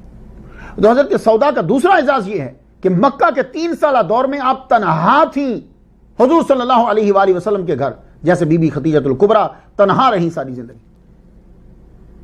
یہ بھی ایک اور اعزاز ہے حضرت سودا رضی اللہ تعالیٰ عنہ. حضرت سودا رضی اللہ تعالیٰ عنہ نے گھر کو خوب سنبھالا. یہ 3 سالہ دور جو ہے حضور کو گھر کی فکر نہیں تھی. حضرت بی بی فاطمہ, حضرت ام کلثوم, حضرت رقیہ خوب سنبھالا. حالانکہ جو ستیلی ماں ہوتی ہے اس سے بچیوں کو خاص طور پر بڑی الرجی ہوتی ہے. بھلے سے وہ جو مرضی کر دے, شکایت رہتی ہے ان کو, یہ نفسیاتی مسئلہ ہے.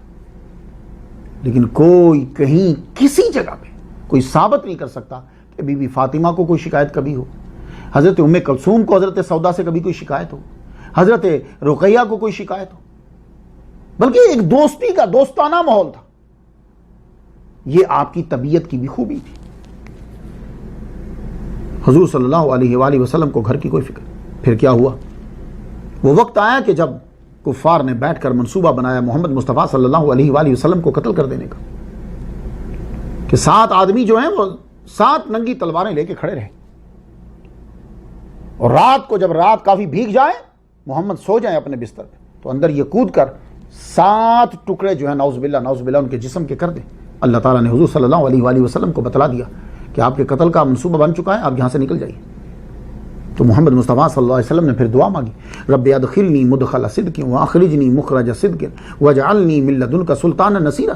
اے اللہ مجھے سچائی سے داخل فرما، اے اللہ مجھے سچائی سے مکے سے نکال، یعنی میں حفاظت سے یہاں سے جاؤں میں، یا اللہ، اور یا اللہ پاک وجعلنی من لدنک سلطانا نصیرا، میرے لیے ایک مددگار بنا دے اپنی طرف سے، پاورفل مددگار چاہیے مجھے۔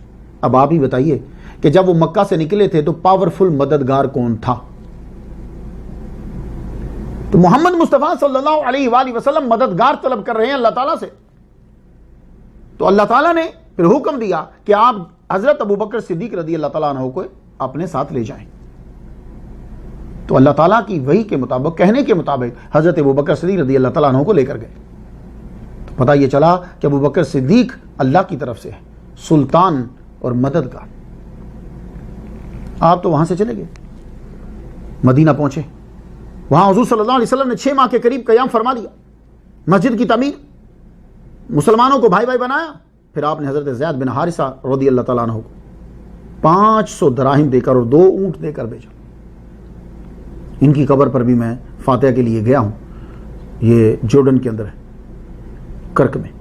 حضرت زید بن حارثہ رضی اللہ تعالیٰ عنہ کو 500 درہم اور 2 اونٹ دے کر بھیجا، کہا میری بیٹیوں کو اور میری بیوی حضرت سودا کو جا کر لے آؤ، اور 1 اونٹ اور لے لینا رستے میں۔ حضور صلی اللہ علیہ وسلم کی فیملی کو زید بن حارثہ اور حضرت ابوبکر صدیق رضی اللہ تعالیٰ عنہ کی فیملی کو حضرت ابو رافع لے کر آئے۔ حضور صلی اللہ علیہ وآلہ وسلم نے مسجد کے ساتھ ہی مکان بنوایا ان کا اپنی زوجہ کے لیے۔ یہ واقعہ رمضان ہجری 1 کا ہے۔ حضرت سودا رضی اللہ تعالیٰ عنہ نے مکہ میں بھی حضور صلی اللہ علیہ وآلہ وسلم کی بچیوں کی دیکھ بھال کی۔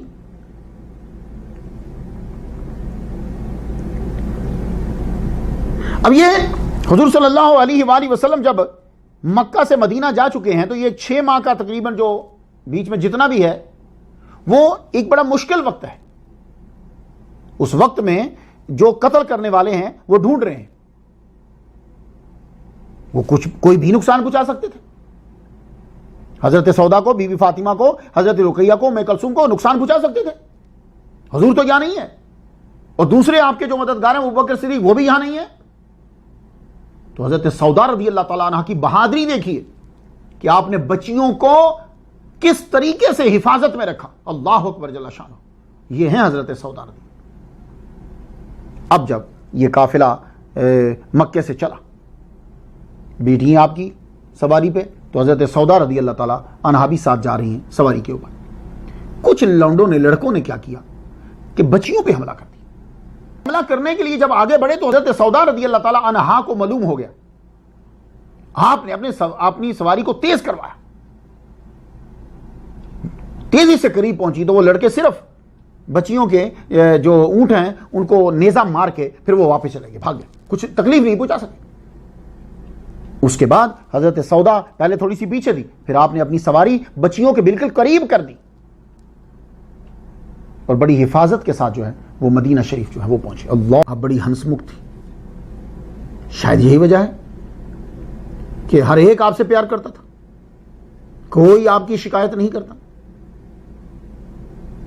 وہ امریکہ میں ایک مضمون پڑھا تھا میں نے، a family that loves together stays together. لیکن میں یہاں ایک بات عرض کرنا چاہوں گا کہ ہمارے اسلام میں تبسم، مسکرانا تو ہے، ہنسنا ہے، کہکہ نہیں ہے۔ یہ کہکہا جو ہے یعنی اس طرح ہنسنا کہ ساتھ والے محلے کو بھی پتا چلے کہ کیا ہو گیا ہے، اسے کہکہا کہتے ہیں۔ یہ ہمارے ہاں نہیں ہے، اس سے دل مرتا ہو جاتا ہے۔ مسکرانے پہ پابندی نہیں ہے، اجازت ہے، آپ مسکرائیے۔ اب کہکہا کے بارے میں سن لیجئے، میری بہنیں بھی ہیں، کبھی نماز پڑھ رہے ہوتے ہیں، کچھ مسئلہ ہو جائے، کہکہا اگر آپ نے لگایا، کہکہا وہ ہوتا ہے کہ دوسرا بندہ سن لے، اس سے اگر نماز میں یہ آپ نے کام کیا ہے تو آپ کا وضو بھی ٹوٹ جائے گا، نماز بھی ٹوٹ جائے گی۔ یہ کہکہا اتنا برا ہے۔ لیکن اگر آپ نے تبسم فرمایا ہے، تبسم کیا ہوتا ہے؟ اس کی آواز نہیں آتی، نہ آپ کو آتی ہے نہ کسی کو آتی، تبسم ہے، بس ایسے مسکراتے ہیں۔ وہ تبسم سے نہ وضو ٹوٹتا ہے نہ نماز ٹوٹتی ہے، مسکرا۔ حضور صلی اللہ علیہ وآلہ وسلم کی خود شان یہ تھی کہ آپ کے چہرے پہ تبسم، مسکراہٹ رہتی تھی، خاص طور پر جب آپ غریبوں کو ملتے تھے۔ حضرت بلال حبشی رضی اللہ تعالیٰ عنہ کس چیز سے متاثر تھے آپ جانتے ہو؟ وہ فرماتے تھے کہ ہم مسلمان نہیں بنے، لیکن جب کبھی بازار میں ٹاکرا ہو جاتا، حضور صلی اللہ علیہ وآلہ وسلم تشریف کبھی لا رہے ہوتے، آمنا سامنا ہو جاتا، تو حضور کے چہرے پہ جب بھی ہماری نظر پڑتی تو ہم سے مسکرا کر ملتے تھے، مسکراہٹ۔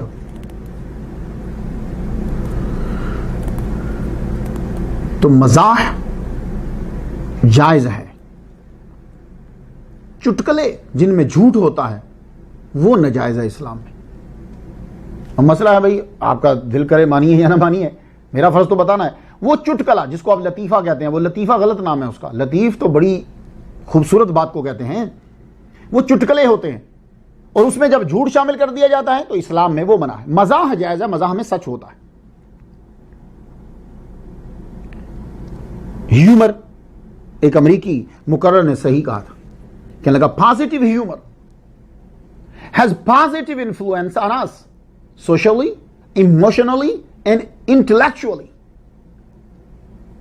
لیکن وہ تقریر کرتے اس نے اچھی بات کہی، کہتا کہ positive humor not sarcasm or put downs، کسی کی تذلیل نہیں، کسی کو نیچا دکھانا نہیں۔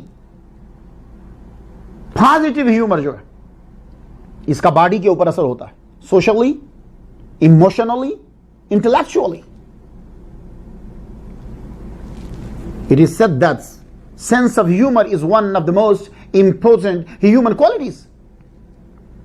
Humor is not only good for your health, physically and emotionally, but it also reinforces your relationships with your family, your friends, and your co-workers. It is said that sense of humor is one of the most important human qualities. Humor is not only good for your health, physically and emotionally, but it also reinforces your relationship with your family, your friends, and your co-workers. تو یہ جو مزاح ہوتا ہے، اس سے خاندان، دوستانہ ماحول، یہ تعلقات جو ہیں یہ سب اچھے رہتے ہیں۔ گھر کا ماحول خوشگوار رکھو۔ خاوند اور باپ ایسا ہو کہ گھر میں آئے تو بکھرے ہوئے بچے بھی ایک دم اکٹھے ہو جائیں، نہ کہ ایسا خاوند اور باپ ہو کہ جب گھر میں آئے تو جو اکٹھے تھے وہ بھی بکھر جائیں، کوئی ادھر چھپ گیا کوئی ادھر چھپ گیا۔ ایسا گھر اچھا نہیں ہوتا اور ایسا باپ بھی اچھا نہیں ہوتا، تو اس کو اسلام میں پسند نہیں کیا گیا۔ کچھ لوگ کہتے ہیں اگر ہم بچوں کے ساتھ یا فیملی کے ساتھ ہنسے کھیلیں گے تو ہمارا ڈر ختم ہو جائے گا۔ نہیں، بچوں سے پیار کرنے سے، مزاح کرنے سے ڈر ختم نہیں ہوتا۔ ڈر ختم ہوتا ہے جب تم گناہ کرتے ہو، ڈر ختم ہوتا ہے جب تم ظلم کرتے ہو۔ یا حضور صلی اللہ علیہ وآلہ وسلم نے گھر آتے ہی گھر کا ماحول، حضور گھر آتے تو گھر آتے ہی گھر کا ماحول خوشگوار ہو جاتا۔ بعض اوقات تو حضور صلی اللہ علیہ وآلہ وسلم اپنی ازواج کا ہاتھ بٹاتے، ساتھ کام شروع کر دیتے۔ تو ہیومر جو ہے، سینس آف ہیومر، مزاح، چٹکلے نہیں، جھوٹ نہیں، اس سے گھر کا ماحول خوشگوار ہوتا ہے۔ تو حضرت سودا رضی اللہ تعالیٰ عنہ کے اندر یہ صفت تھی، آپ گھر کے ماحول کو خوشگوار رکھتی۔ آپ اس کی مثال سن لیجیے، طبقات الکبریٰ جلد 8ویں 54۔ خلاصہ آپ کی نظر کرتا ہوں۔ ہوا کیا؟ حضور صلی اللہ علیہ وآلہ وسلم تہجد پڑھتے تھے، آپ تہجد کے لیے اٹھے تو حضرت سودا رضی اللہ تعالیٰ عنہ بھی آپ کے پیچھے نماز آپ نے شروع کر دی۔ اب حضور صلی اللہ علیہ وسلم کی جو رات کی نماز ہوتی تھی، قیام طویل، رکوع طویل، سجدہ طویل، تو آپ نے رکوع بہت طویل کیا۔ حضرت سودا رضی اللہ تعالیٰ عنہ جو ہے وہ لمبا قد، فربا جسم، اور عمر بھی کافی ہو چکی تھی اس وقت۔ حضور نے رکوع لمبا کیا تو آپ کے لیے ذرا مشکل ہوئی۔ تہجد پڑھ تو لیا آپ نے، صبح جب بیٹھے ہوئے تھے تو عرض کرنے لگی یا رسول اللہ، تہجد کی نماز کی نیت میں نے آپ کے پیچھے باندھ لی، آپ نے رکوع اتنا لمبا کیا کہ میں نے اپنی ناک پکڑ لی، مجھے ڈر لگا کہ کہیں خون نہ نکلنے لگ جائے۔ حضور صلی اللہ علیہ وآلہ وسلم مسکرا پڑے۔ اللہ اکبر جل شانہ۔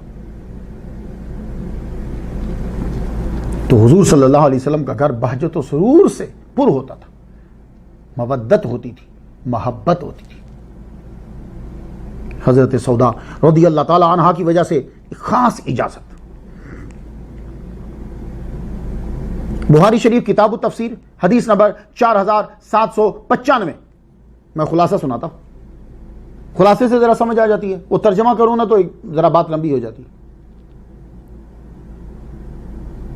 حضرت سودا رضی اللہ تعالی عنہا باقی عورتوں کے ساتھ قضاء حاجت کے لیے رات کو جا رہی ہیں. ساری عورتیں لباس لیا ہے, باہر جا رہی. حضرت عمر رضی اللہ تعالیٰ عنہ آپ نے پہچان لیا. کیوں؟ اس لیے کہ آپ دراز قد تھی, لمبی تھی اور فربا جسم. آپ نے یہ کہا, سودا آپ چھپ نہیں سکتی, میں نے آپ کو دیکھ لیا ہے. یہ جملہ آپ کو اچھا نہ لگا کہ ساری عورتیں میرے ساتھ ہیں اور حضرت عمر نے یہ کیوں کہا مجھے. آپ واپس آ گئی. واپس جب آئی تو حضور صلی اللہ علیہ وآلہ وسلم بی بی عائشہ کے گھر میں تھے. حضور صلی اللہ علیہ وآلہ وسلم کے ہاتھ میں ہڈی تھی, آپ گوشت کھا رہے ہوں گے. تو حضرت سودا نے آتے ہی کہا, یا رسول اللہ عمر نے آج مجھے یہ کہا ہے. تو بی بی عائشہ کہتی ہیں کہ وہ ہڈی ہاتھ میں تھی, آپ پر وہ کیفیت طاری ہوئی جو وحی کی ہوتی. وہ کیفیت طاری ہوئی, پھر اس کے بعد وہ کیفیت ختم ہوئی, تو ہڈی آپ کے ہاتھ ہی میں تھی. تو حضور صلی اللہ علیہ وآلہ وسلم نے پھر فرمایا, قد اوذن لکن ان تخرجن لحاجتکن, جاؤ تم عورتوں کو قضاء حاجت کے لیے اجازت دی گئی ہے, تم جا سکتی. اب یہاں ایک بات ہے کہ حضرت عمر رضی اللہ تعالیٰ عنہ نے ان کو ایسا کیوں کہا اور حضور نے ان کو کیوں نہیں ڈانٹا؟ ہے نا سوال, کوئی بھی آدمی کر سکتا. وجہ یہ ہے حضرت عمر رضی اللہ تعالیٰ عنہ کو اس لیے نہیں ڈانٹا کہ حضرت عمر رضی اللہ تعالیٰ عنہ روز گفتگو کرتے تھے, یا رسول اللہ مجھے اچھا نہیں لگتا عورتوں کے پردے کا اللہ پاک کوئی حکم نازل فرما دے, اور خاص طور پر ازواج مطہرات, پردے کا حکم آنا چاہیے. وہ پردے کے متعلق حضور سے گفتگو کرتے تھے, تو حضور کو پتا تھا کہ وہ پردہ کے بارے میں فکر مند ہیں اور اسی کے نتیجے میں انہوں نے یہ کام کیا ہے. آپ سمجھ میں آ گئی؟ اس لیے میرے نبی نے حضرت عمر سے کچھ نہیں کہا اور ان کو اجازت دے دی اس کام کی, اس لیے کہ قد اوذن لکن ان تخرجن لحاجتکن, کہ یہ تو بہت ضروری ہے نا. یہ جب سے اٹیچ باتھ بنے ہیں, بیماریاں, کبھی گفتگو کریں گے اس کے اوپر, پہلے اٹیچ باتھ تو نہیں ہوتے تھے نا, لوگ باہر جاتے تھے. آج بھی گاؤں کے اندر اجازت ہے, عورتیں جو ہیں وہ جاتی ہیں, جو پرانے دور کے گاؤں, اب تو گاؤں کے اندر بھی یہ سسٹم لگ گیا ہے, لیکن پرانے دور میں وہ حضور صلی اللہ علیہ وآلہ وسلم کی دی ہوئی اجازت ہے.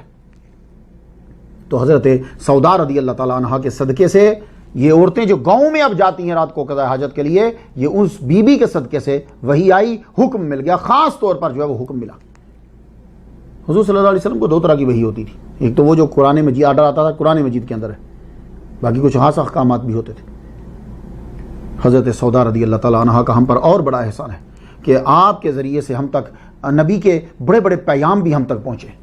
ازواج مطہرات کا ایک یہ بہت بڑا احسان ہے امت کے اوپر کہ ان کے ذریعے سے ہمیں احادیث پہنچی.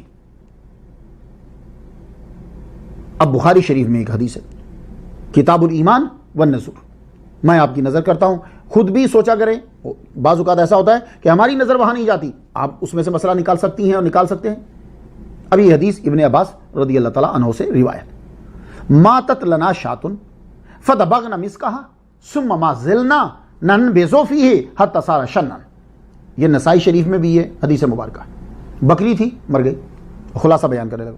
بھائی ڈر لگتا نا مولویوں سے, کیونکہ جس نے غلطی نکالنی ہوتی نا پوری تقریر چھوڑ کے ہر منٹ میں ایک چیز نکال دے گا.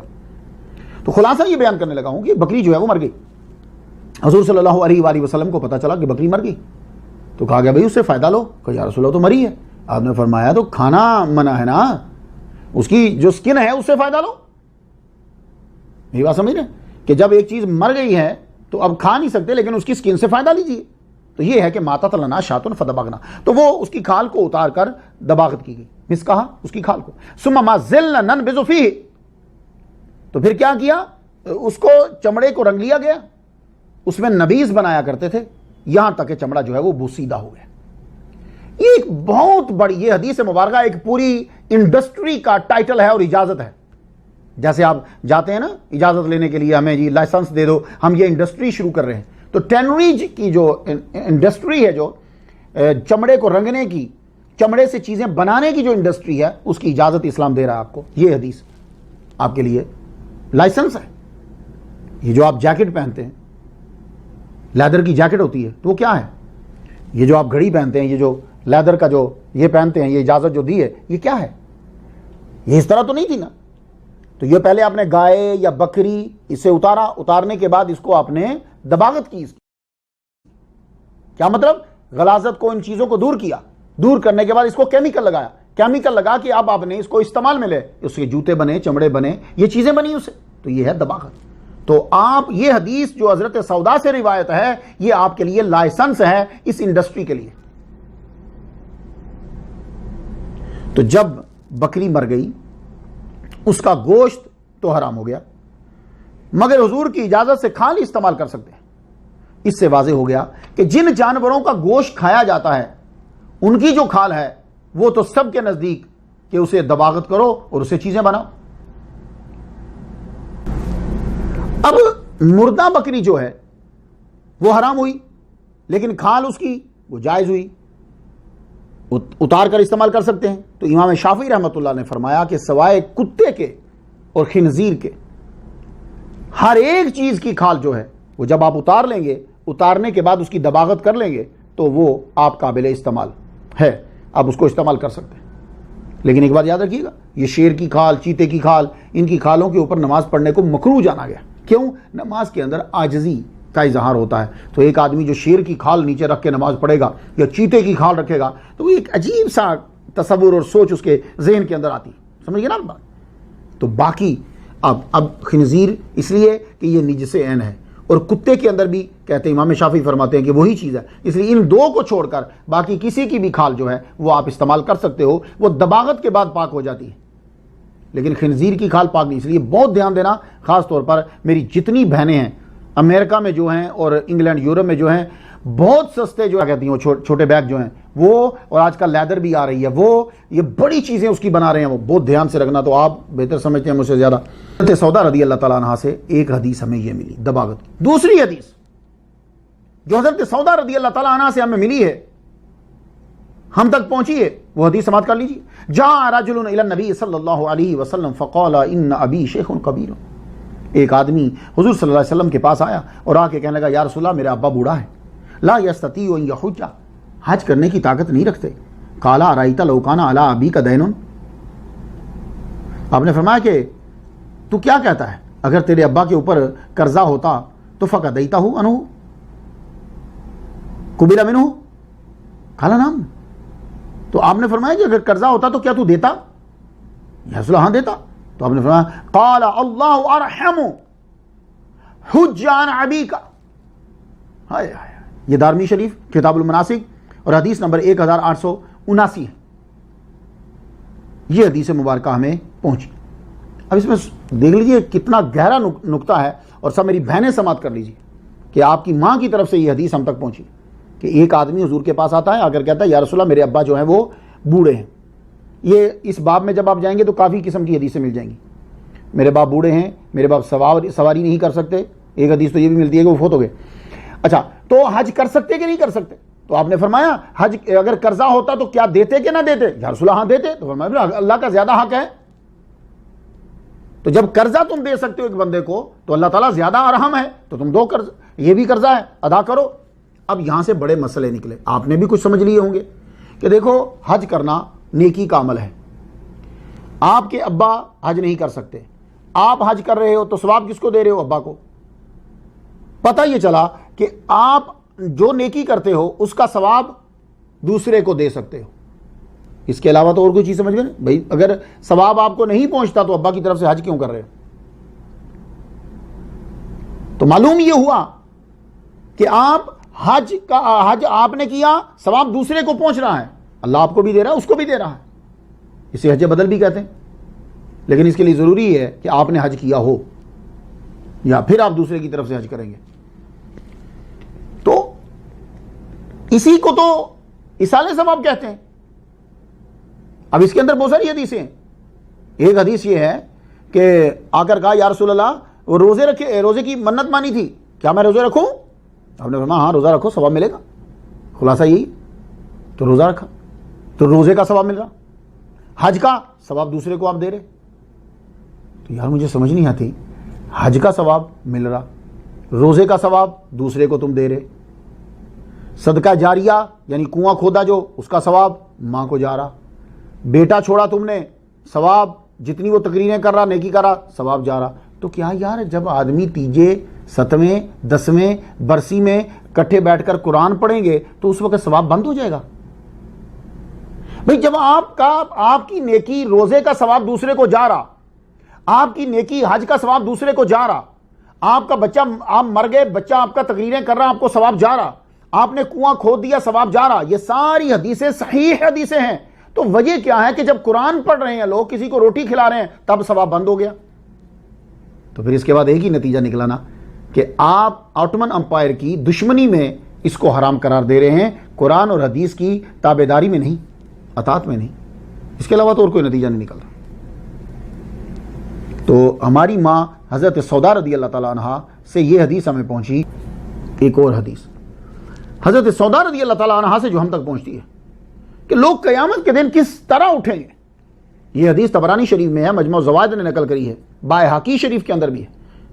ابن عباس حضرت سودا سے بیان کرتے ہیں یبعث الناس حفاتا عراتا غرلا قد الجمهم العرق وبلغ شحوم الاذان فقلت يبصر بعضنا بعضا فقال شغل الناس لكل امرئ منهم شان يغنيه. لگتا ہے کہ یہ بیان حضور صلی اللہ علیہ وسلم نے، حضرت سودا بھی تھی اور بھی ازواج تھی، جب یہ بیان آپ نے فرمایا کہ قیامت کے دن آدمی جو ہے وہ کس طرح اٹھے گا، تو حضرت سودا فرماتی ہیں حضور نے فرمایا قیامت کے دن لوگ اٹھیں گے ننگے پاؤں، کوئی جوتا نہیں ہوگا، ننگے بدن، کپڑا کوئی نہیں ہوگا، اور مختون نہیں ہوں گے. کیا مطلب؟ یعنی جس طرح آپ اب آنکھ بند کرو، جس طرح بچہ پیدا ہوتا ہے نا، تو بچہ جو پہلے دن ہوتا ہے بالکل اسی طرح قیامت کے دن لوگ اپنی قبروں سے اٹھیں گے. بچے کے جسم پہ کپڑا نہیں ہوتا، بچے کے پاؤں میں جوتا نہیں ہوتا، بچے کے ختنے کرنے پڑتے ہیں. وہی صورتحال ہوگی جو آپ قیامت کے دن اٹھیں. اب ایک دم سے خیال آتا ہے وہ جب قیامت کے دن کسی کے جسم پہ کپڑا نہیں ہوگا تو کیا ایک دوسرے کو دیکھ رہے ہوں گے؟ یہ ایک دم ذہن جائے گا ادھر. تو حضرت سودا رضی اللہ تعالیٰ عنہ نے یہی سوال کر رہا. تو میرے نبی نے فرمایا، آپ نے فرمایا کہ فقال شغل الناس، اس قدر بیزی ہوں گے لوگ، یوم یفر المرء من اخیہ و امہ و ابیہ، اس قدر بیزی ہوں گے ان کو تو ماں کی فکر نہیں ہوگی، باپ کی فکر نہیں ہوگی، بھائی کی فکر نہیں ہوگی، ہر ایک اپنے اتنا مصروف ہوگا. کیا فرماتے ہیں؟ قد الجمہم العرق وبلغ شحوم الاذان، وہ پسینے میں ڈوبے ہوئے ہوں گے. صرف پسینہ آ رہا ہو تو آدمی کو خبر نہیں ہوتی، تو جو پسینے میں ڈوبا ہوا ہوگا کانوں تک، اس کو کیا خبر ہوگی کون کپڑے پہنے ہوئے یا کون کپڑے نہیں پہنے ہوئے.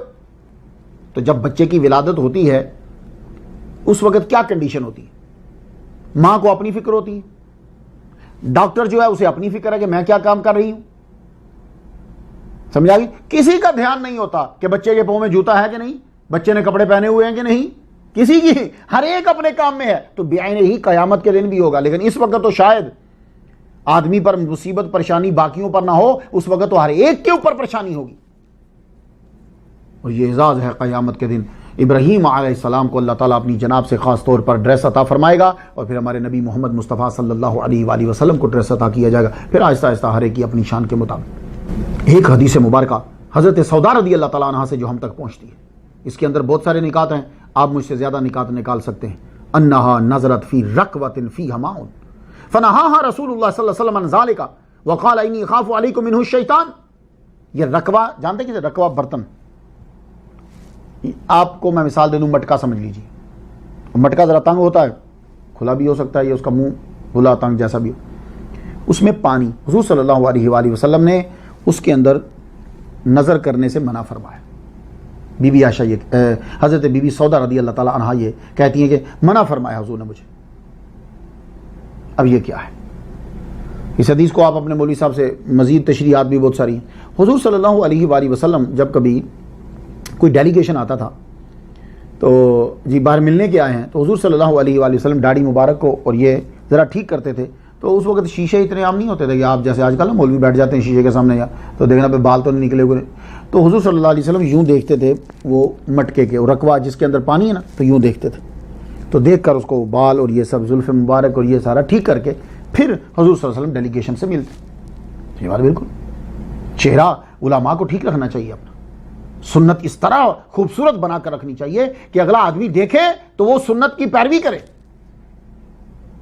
ہاں ایسے نہیں ہے کہ پاگلوں کی طرح رہو نا, میرے نبی کی سنت کو اتنا خوبصورت بنا کر لوگوں کو دکھاؤ کہ لوگ اس کے اوپر عمل کریں.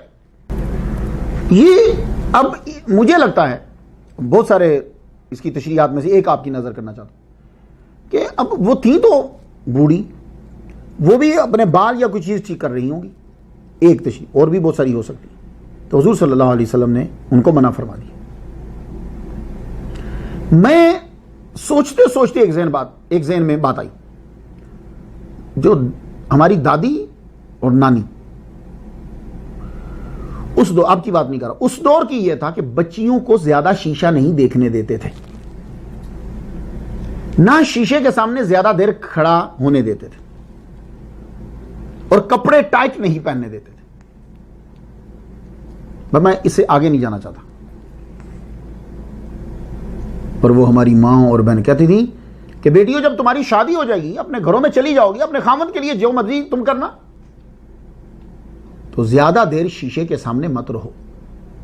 اب اس پس منظر کے اندر اب میں نہ اس کی آگے تشریح کرنا چاہتا ہوں نہ میں اس کی آگے کرنا چاہتا ہوں, میری بہنیں خود سمجھ لیں گی. انہا نظرت فی رکوۃ فیہا ماؤن فنہاہا رسول اللہ صلی اللہ علیہ وسلم.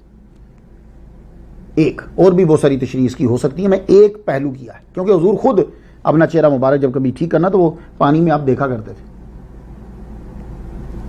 اور بھی آپ سے کافی حدیث جو ہے, ابو داؤد کے اندر بھی ہے حدیث, آپ سے بہت کم حدیثیں جو ہیں وہ روایت ہیں. اس کی وجہ یہ نہیں کہ آپ کو حدیثیں آتی نہیں تھی یا آپ حضور کے بیانات کو سنتی نہیں تھی, اصل میں یہ ہے کہ آپ لوگوں سے رابطہ کم رکھتی تھی. وَقَرْنَ فِي بُيُوتِكُنَّ وَلَا تَبَرَّجْنَ تَبَرُّجَ الْجَاهِلِيَّةِ الْأُولَىٰ. اور ایک آپ کی عمر کافی ہو چکی ہوئی تھی اور لوگ جو ہیں وہ ابھی اسلام میں آ رہے تھے,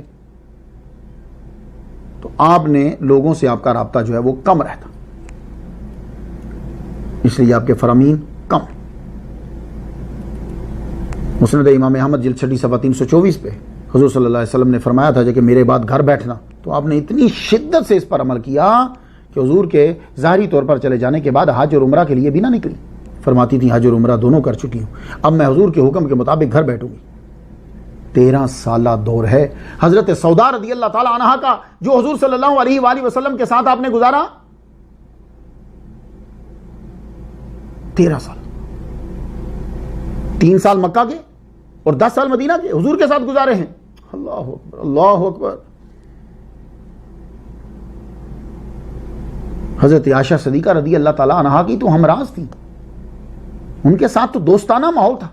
یہ آپ کی خوش مزاجی اور محبت مصطفیٰ صلی اللہ علیہ وآلہ وسلم کا نتیجہ. حضرت سودا عمر میں زیادہ ہیں, اوپر سے 100 تن 100 باڈیز. ایک صاحب مجھے کہنے لگے 100 تن کو سمجھتے ہیں, 100 تن 100 باڈیز, یعنی کہ جو خاوند کی دوسری بیوی ہوتی ہے وہ ایسے لگتی ہے جیسے 100 باڈیز نقصان پہنچا رہی ہیں, 100 باڈیز کی طرح بھاری ہوتی ہے ایک اپنی باڈی کے اوپر. بڑے بچپن میں کسی سے سنا تھا, کو ریڈیو تب ہوتا تھا, اس میں کسی نے کہا 100 کن کہتے ہیں. انہوں نے تشریح کی, کہنے لگے 100 مینز 100, وہ کہتے ہیں کن اسے کہتے ہیں وہ جو وہ کالا انجن ہوتا تھا نا ریل گاڑی والا, تو کہتے ہیں وہ کالا انجن جب دھواں چھوڑتا ہے نا تو اس کے اندر کوئلہ جلتا ہے, تو وہ جو دھواں چھوڑ رہا ہوتا ہے نا تو وہ دھوئیں کے اندر کوئلے کی ایک چھوٹا سا ذرہ جو ہے وہ آنکھ میں پڑ جاتا ہے. اگر کبھی آپ نے باہر یوں, اب تو آج کل تو الیکٹرک چل بڑی ہے, بجلی کی گاڑیاں ہیں اور ڈیزل پڑتا ہے, اس وقت وہ کوئلہ ڈالتے تھے اندر, تو کہنے لگے وہ کن اگر ایک آنکھ میں پڑ جائے, ایک کن پڑ جائے تو اتنی درد ہوتی ہے اور اتنی تکلیف ہوتی ہے, تو 100 کن پڑ جائیں تو کتنی تکلیف ہو. تو کہتے ہیں اس لیے اس کو 100 کن کہا جاتا ہے. خیر جو بھی ہو تشریح آپ بہتر سمجھتے ہیں.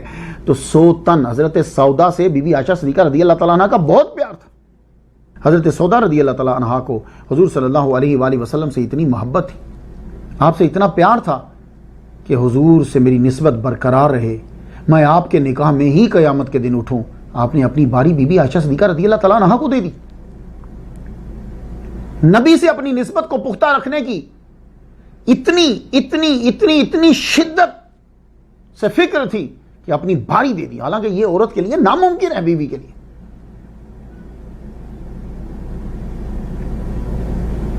کیوں؟ اس لیے کہ عورت قیامت کے دن اسی خاوند کے ساتھ جنت میں ہوگی جس کے نکاح میں وہ مرتی ہے۔ یہ بھی سب مسئلہ سن لیجیے۔ ایک عورت ہے، اس کی ایک دفعہ شادی ہوئی، خاوند اچھا نہیں نکلا، اس نے طلاق لے لی، دوسرے سے شادی کر لی، تو اب قیامت کے دن وہ کس کی بیوی بنے گی؟ جس کے نکاح میں وہ دنیا سے گئی ہے، اس کی بیوی بنے گی۔ اگر خاوند جنت میں گیا تو حضرت سودا رضی اللہ تعالیٰ عنہ نے اپنی باری اس لیے بی بی عائشہ صدیقہ رضی اللہ تعالیٰ عنہ کو دے دی کہ حضور صلی اللہ علیہ وسلم سے میری نسبت برقرار رہے، میں قیامت کے دن بھی آپ کے قدموں میں ہی رہنا چاہتی ہوں۔ اللہ اکبر جل شانہ۔ میرے نبی نے حج کیا، حجۃ الوداع، حجۃ الوداع میں بھی ساری ازواج جو تھیں وہ ساتھ تھیں، تو حضرت سودا رضی اللہ تعالیٰ عنہ بھی ساتھ۔ یہ آخری حج ہے میرے نبی کا، حضور کا پہلا حج بھی یہی ہے اور اس کے بعد حج بھی نہیں کیا، آخری بھی یہی بنتا۔ اس وقت حضرت سودا رضی اللہ تعالیٰ عنہ کی عمر 63 سال تھی۔ حضرت سودا رضی اللہ تعالیٰ عنہ کی عمر 63 سال تھی، لمبا قد، فربا جسم، آپ تیز چل نہیں سکتی تھی۔ اب آپ نے خصوصی پرمیشن لی حضور صلی اللہ علیہ وآلہ وسلم سے۔ میرے نبی کے پاس اختیارات تو تھے نا۔ فاستاذنت رسول اللہ ان تدفع من جمع قبل دفعۃ الناس فاذن لها۔ ابن ماجہ کتاب الحج حدیث نمبر 3016 ہے، بخاری شریف کتاب الحج حدیث نمبر 1680 ہے۔ عرض کرنے لگی، یا رسول اللہ، مزدلفہ کی رات اجازت طلب کرتی ہوں، مجھے عام لوگوں سے روانہ ہونے سے پہلے اجازت دے دی جائے، میں پہلے ہی روانہ ہو جاؤں، میں آہستہ آہستہ چلتی ہوں، بھیڑ میں چلا نہیں جاتا۔ میرے نبی صلی اللہ علیہ وسلم نے ان کو اجازت دے دی، ٹھیک ہے آپ جاؤ۔ یہ اختیار مصطفیٰ ہے۔ حضرت سودا رضی اللہ تعالیٰ عنہ کے لیے بڑے بڑے اعزازات ہیں، بڑے۔ اس مقدس ماں نے اللہ اور اس کے رسول کے لیے 2 دفعہ ہجرت کی، صاحبۃ الہجرتین۔ تمام ازواج ان کی نظروں کے سامنے حرم مصطفیٰ میں داخل ہوئی۔ آپ کی خوش مزاجی کی وجہ سے سب آپ سے قرب رکھتی تھی۔ آپ قبیلہ عامر بن لوئی کی تمام عورتوں سے پہلے مسلمان ہوئی۔ حضرت ختیجہ رضی اللہ تعالیٰ عنہا کے بعد آپ نے بچیوں کو سنبھالا، 13 سال حضور صلی اللہ علیہ وسلم کی میت میں گزارا بیوی کی حیثیت سے۔ آپ سے عظیم الشان بیان مصطفیٰ حدیث کی شکل میں ہم تک پہنچے۔ آپ نے اپنی باری حضرت عائشہ صدیقہ رضی اللہ تعالیٰ عنہا کو دے دی تاکہ حضور صلی اللہ علیہ وسلم کی نظر عنایت اور آپ کا ساتھ جو ہے وہ مرنے کے بعد بھی مجھے حاصل ہو۔ آپ چمڑے کی صنعت میں کافی مہارت رکھتی تھی، اسی لیے آپ کی مالی حالت تمام ازواج سے بہتر تھی، مگر مال اللہ کی راہ میں خرچ کر دیتی۔ حضرت سودا رضی اللہ تعالیٰ عنہا نے حضرت ابوبکر صدیق رضی اللہ تعالیٰ عنہ کا بھی دور دیکھا، حضرت سودا رضی اللہ تعالیٰ عنہا نے حضرت عمر رضی اللہ تعالیٰ عنہ کا بھی دور دیکھا۔ حضرت عمر رضی اللہ تعالیٰ عنہ نے، یہ طبقات ابن سعد میں یہ واقعہ ہے کہ آپ کی خدمت میں ایک مرتبہ 400 دراہم جو ہیں وہ بھیجے،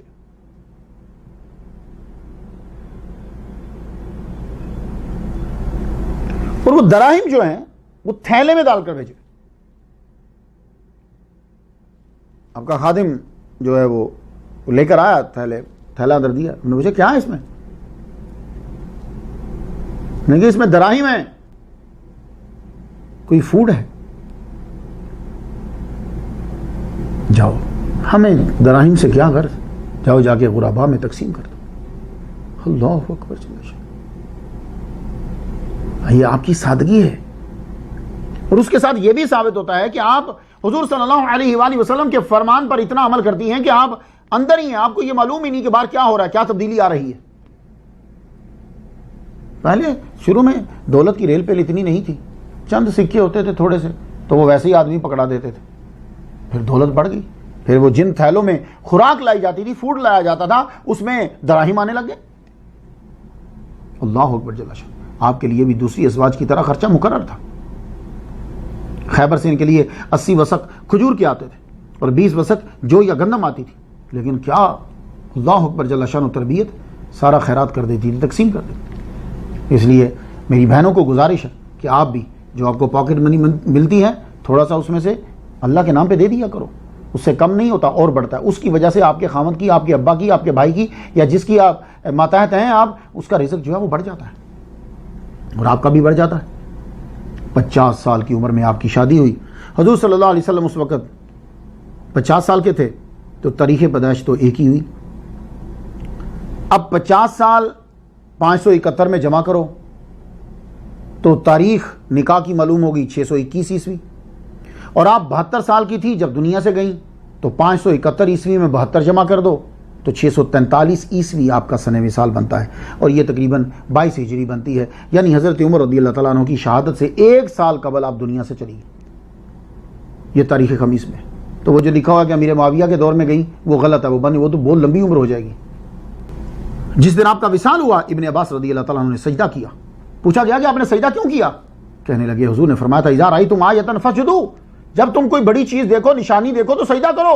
اس سے بڑی اور کیا ہوگی کہ ایک عظیم عورت جو ہے وہ ہمارے اندر سے چلی گئی، رخصت ہو گئی. حضرت عمر رضی اللہ تعالیٰ عنہ نے فرمایا مومنوں کی ماں کا جنازہ رات کو اٹھایا جائے. حضرت عمر کو عورتوں کی پردے کی بڑی فکر ہوتی تھی. آپ سمجھتے تھے کہ بے پردگی کے ساتھ کتنی تباہی اور بربادی آتی ہے، یہ حضرت عمر سمجھتے تھے. فرمایا جنازہ مومنوں کی ماں کا رات کے وقت اٹھایا جائے. تو حضرت اسماء بنت امیس رضی اللہ تعالیٰ عنہا آپ نے پھر کیا کیا، اب ڈولی سے بناتے تھے. جو اتنی مسلمان عورتیں تھیں نا وہ جنازے کا بھی پردہ کرتی تھی. اللہ اکبر جل شانہ، جنازے کا بھی تو وہ ڈولی بناتے. یعنی کیا مطلب کہ جسد انور کے اوپر ایک ڈولی کی طرح پھر بنا دیتے، وہ کفن بھی چھپ جاتا. تو جب حضرت عمر رضی اللہ تعالیٰ عنہ نے دیکھا تو حضرت آسماء کے لیے دعا کی کہ تم نے ان کا ستر قائم کیا، اللہ تمہارا ستر جو ہے وہ قائم فرمائے. الفاتحہ.